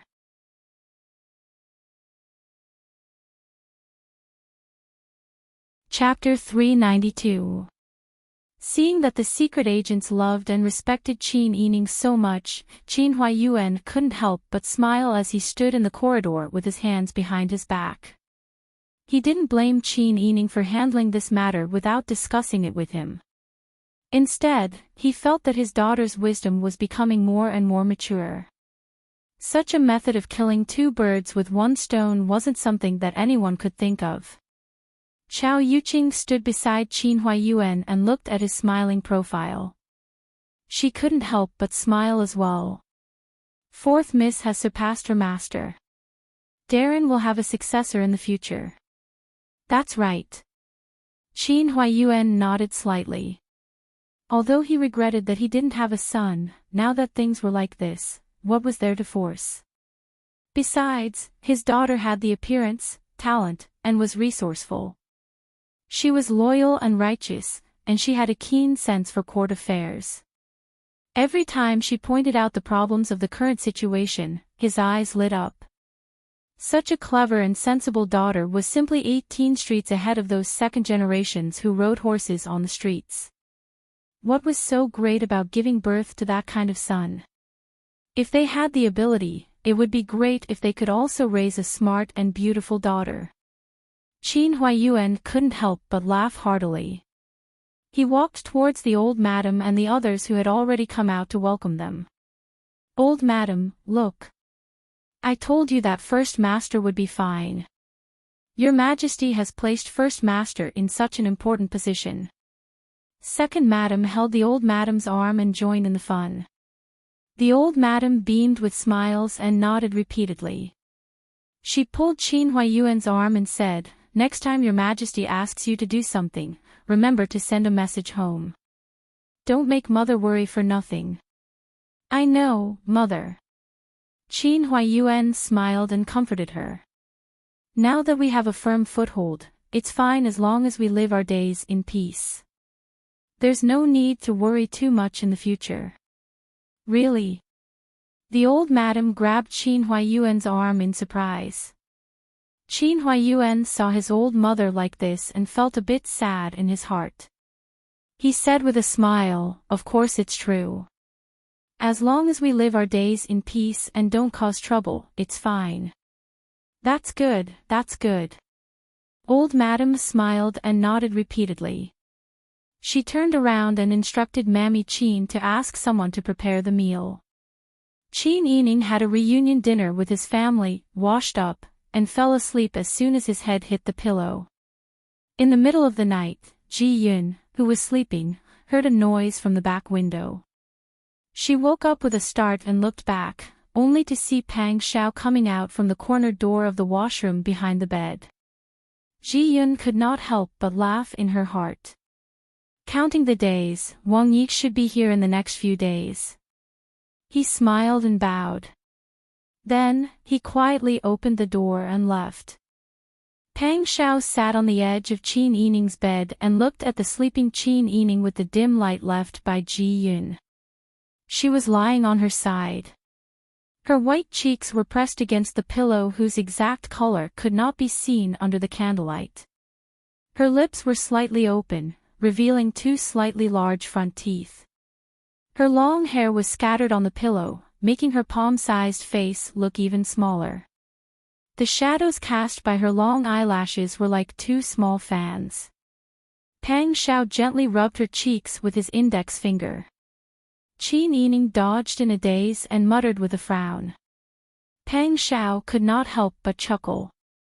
He could not help but lean over and kiss her on the cheek. After exhausting her mind for several days, Qin Yining had been in a state of high exhaustion. If it had been any other day, she would have woken up long ago. However, today, she showed no signs of waking up. She was still in a deep sleep with a frown. Pang Xiao did not wake her up. He just sat on the side and looked at her quietly. His fingers twirled a strand of her long hair and played with it. When he was tired of sitting, he lay on the edge of her bed for a while. It was not until late at night that he kissed her lips again. He whispered softly, "I'm leaving. I'll come to see you next time." What answered him was Qin Yining's regular breathing as she slept. Pang Xiao chuckled and left through the window. The next morning, when Qin Yining got up to wash up, she found that there were several crooked braids on her head. She was covering her mouth and yawning when she met Ji Yun's teasing gaze. "What's wrong?" Qin Yining took the salt and brushed her teeth. Ji Yun took a handkerchief and prepared it at the side. She whispered, "The braids on your head are all Wang Ye's masterpieces." Qin Yining was shocked. She muttered, "What? You were in a deep sleep last night. Wang Yi did not wake you up when he came. He just sat by the side and watched you sleep. Perhaps he was bored, so he played with your hair. I didn't expect you to not react even after I braided several braids for you." Qin Yining didn't know whether to laugh or cry. She said, "Why didn't you wake me up?" When Wang Yi came, this servant naturally had to withdraw. "You should go back and ask Wang Yi why he didn't wake you up." Qin Yining was so embarrassed that her face turned red. She rolled her eyes at Ji Yun and whispered, "You must have learned bad things from Bing Tang. Your words are becoming more and more vicious." Ji Yun saw that Qin Yining was so embarrassed and laughed even more happily. With all the troubles resolved, Qin Yining was in a good mood. She wanted to find time to discuss business matters with Master Zhong. Who knew that just as she finished changing her clothes, someone outside shouted, "Fourth young lady, first madam wants you to quickly go to the front hall." Qin Yining was stunned. She straightened the jade hairpin on her head and pushed the door open. She said, "Why is my mother looking for me?" Replying to young lady, "Just now, a mama came from the palace to pass on the Empress Dowager's order. She said that she wants to see First Madam." Qin Yining immediately became nervous. The person who passed on the message didn't open the door, so she didn't know about it. She anxiously quickened her pace, afraid that her mother would be wronged. When she arrived at the front hall, she saw the Sun clan talking with a mama who was about 40 years old and wearing the clothes of a female official. Seeing Qin Yining enter, the mama stood up and saluted, "Greetings to young lady Qin. This servant's surname is Chen, and I serve the Empress Dowager. Today, the Empress Dowager has invited Madam Qin and young lady to the palace for a gathering." Qin Yining was very puzzled when she heard this, but she still had a flattered expression on her face. "The Empress Dowager has summoned us. We weren't prepared for this and were really afraid that we would offend the Empress Dowager. Mama Chen smiled and said, "Young Lady Qin is joking. The Empress Dowager knows that Lord Qin is your Majesty's right-hand man and has been looking for an opportunity to meet you and Madam. Today, it just so happens that all the womenfolk are coming to the palace to pay their respects. The Empress Dowager has ordered this servant to come pick you and Madam Qin up. You and Madam really don't need to be nervous."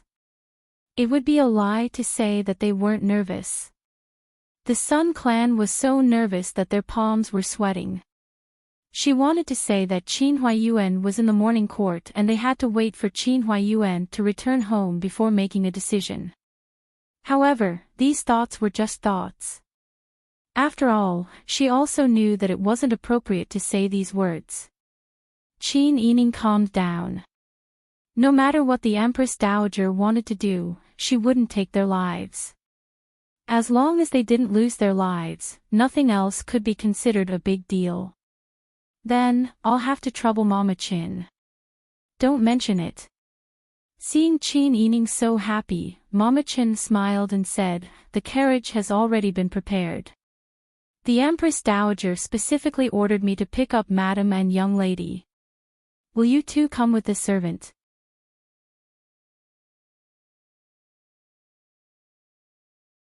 Chapter 393. When Qin Yining and the Sun clan arrived at the gate, they saw a gorgeous carriage waiting for them. "Madam Qin, Miss Qin, please get in the carriage." Wet Nurse Chen ordered the palace servants to bring a step and personally help the two into the carriage, then carefully closed the curtains. Bing Tang and Ji Yun followed Wet Nurse Chen into the carriage. In the carriage, the Sun clan nervously held Qin Yining's hand and said in a worried voice, "Why do you think the Empress Dowager is looking for us? Could it be the matter of asking your father to enter the palace 2 days ago?" "Mother, you don't need to worry." Qin Yining held the Sun clan's hand and patted it. "Father is your Majesty's most capable minister. The Empress Dowager might not be looking for us for a big matter, she might just want to get closer to us. After all, we haven't had a chance to get close to the Empress Dowager since we came to the capital." Hearing this, the Sun clan could finally breathe a sigh of relief. "If you say so, then I'm relieved." Seeing his mother so exaggerated, Qin Yining couldn't help but smile. "It's okay, Mother, don't worry. Even if something happens, it won't be a threat to our lives. When the time comes, we just need to be careful with our words and actions." The Sun clan nodded solemnly. The carriage quickly arrived at the palace gate. The Sun clan and Qin Yining got out of the carriage and took a small sedan chair. Under the service of Wet Nurse Chen and the other palace servants, they quickly arrived at the Empress Dowager's Ci and palace. Qin Yining and the Sun clan tidied up their appearances, leaving Bing Tang and Ji Yun outside the hall. Only then did they set foot on the red steps of Ci and palace. After entering the hall, they were faced with a large bronze incense burner with 9 feet and 100 flowers. The incense burning inside was mixed with rosin, mint, and a light sandalwood scent. It smelled very refreshing. The mother and daughter pair lowered their heads and followed Wet Nurse Chen's footsteps on the red peony carpet to the side hall. Before they entered the hall, they heard the women's laughter. It seemed that the Empress Dowager didn't just invite them. This made Qin Yining and the Sun clan secretly heave a sigh of relief. Replying to the Empress Dowager, "Madam Qin and Miss Qin have arrived." Wet Nurse Chen saluted. The voices in the hall instantly weakened. Qin Yining could feel everyone sizing him up. The Empress Dowager said kindly, "Please come in." "Yes." Wet Nurse Chen smiled as she came forward to lead the way. Qin Yining followed behind the Sun clan, not daring to step out of line. He only lowered his head and looked at the tips of his shoes. He took a step forward, saluted, kowtowed, and said, "Qian's way." As Qin Yining and the Sun clan entered, the womenfolk in the room stared at them. Because there were rumors that Qin Yining had been robbed by Pang Xiao when he had just arrived in Dezhou, Qin Yining had long been described as a seductress. Even when she had entered the city, many people had seen her. However, because Qin Yining had always kept a low profile and didn't show himself in public, those startling glances had long been forgotten. Now that they saw her wearing a light lake green dress, her graceful steps were delicate and refined. Although her head was lowered, her appearance couldn't be seen clearly, but she still gave people a comfortable feeling. Whether it was from the bottom of their hearts or with ulterior motives, they all praised her. Quickly get up. This is the family Qin girl, right? Come here and let Aijia take a look. The Empress Dowager smiled as she extended her hand to Qin Yining. Qin Yining hurriedly extended his right hand and placed it on the Empress Dowager's slightly wrinkled hand that had a ruby ring on it. He walked closer and bowed again. Greetings, Empress Dowager. What a good girl. Everyone says that Minister Qin has a good reputation for being the wise Panin, and some people say that the family Qin Miss is very similar to the wise Pan when he was young. Now it seems that the rumors are true. Lift her up and let Aijia take a look. Qin Yining endured the discomfort of being examined like an object and raised his head to look at the Empress Dowager's chin. The Empress Dowager was stunned for a moment, and then she rubbed the back of Qin Yining's hand with fondness. Ioyo, you really are a beauty. You girls can't compare to her. A young woman next to her smiled and said, Empress Dowager doesn't like us when she sees a beauty. That's right. The Empress Dowager is biased. She only likes the family Qin little sister. As they talked and laughed, Qin Yining's beautiful eyes naturally turned and quickly sized up the surrounding environment. In addition to her and the Sun clan, there were now 2 young women and 2 middle-aged noblewomen by the Empress Dowager's side. It seemed that they were all mothers with their daughters. As a result, Qin Yining's heart was somewhat suspicious. The Empress Dowager let go of Qin Yining's hand and pulled the Sun clan aside to talk a lot. She asked if they had adapted to living here and if there were any difficulties. The noblewomen on the side also agreed. At this time, Qin Yining was standing with the 2 young women. The Empress Dowager was a very talkative and loving person. They spent the whole morning chatting. During this time, the Empress Dowager curiously asked Qin Yining about the customs of the Dayan. Qin Yining also told her objectively. At noon, Wit Nurse Chen came in and reported, Empress Dowager, the meal has been prepared. The banquet is in the west side hall. Please come with us. Understood. The Empress Dowager stood up and took the Sun clan's hand. Under the startled gaze of the Sun clan, she smiled and said, Let's go eat. Yes, thank you for the meal, Empress Dowager. Everyone responded in unison and curtsied before following behind the Empress Dowager to the side hall. There was no incense in the side hall. Instead, it was replaced by the aroma of food. On the large round table, there were exquisite gold-plated cups, plates, bowls, and plates. All kinds of delicacies were delicious. The Empress Dowager sat down at the head of the table and instructed everyone to sit down. How could anyone dare to sit with the Empress Dowager? The Empress Dowager said, No need to be so reserved. Today is a family banquet. Let's take it as an opportunity to be intimate. Especially Madam Qin and young Miss Qin. You must enjoy yourselves to the fullest today. In the future, when you get familiar with each other, you should come to the palace often to see Aijia. Yes, thank you for your kindness, Empress Dowager. The Sun clan and Qin Yining bowed together. Everyone took their seats. The seats on the left and right sides of the Empress Dowager were indeed empty. Qin Yining sat diagonally across from the Empress Dowager. He was somewhat curious as to why the Empress Dowager had called them here today. While his imagination was running wild, he suddenly heard an inner servant announce loudly, Second Master Lu has arrived. Hearing this, the Empress Dowager hurriedly smiled and urged Wit Nurse Qin, is it Ji? Quickly invite him in. As soon as she finished speaking, Wet Nurse Chen went out to welcome him with a smile. Not long after, Lu Heng walked in wearing an elegant light gray brocade robe and a jade crown with a smile on her face. When he arrived in front of the Empress Dowager, Lu Heng bowed deeply. This commoner greets the Empress Dowager. Quickly dispense with the formalities, dispense with the formalities. Come, sit next to Aijia. Thank you, Empress Dowager. Lu Heng sat down in a very upright posture. His eyes turned and stopped on Qin Yining. When he looked away, his ears actually turned red. The Empress Dowager smiled. Ji, how is your mother? Is your family well? Thanks to you, everything is well at home.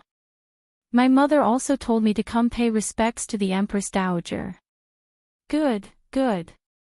The Empress Dowager smiled and nodded. Then she frowned and said, Aijia heard that your mother is making arrangements for you to remarry, but you're not willing. You're tuning into the LoveLore Library YouTube channel. We're so grateful for your support, and don't forget to subscribe to join us on this incredible journey through captivating stories. Your generosity through donations truly makes a world of difference, as it's the primary source of revenue that allows me to expand and enhance this channel for you. Thank you from the bottom of my heart for being a part of this adventure.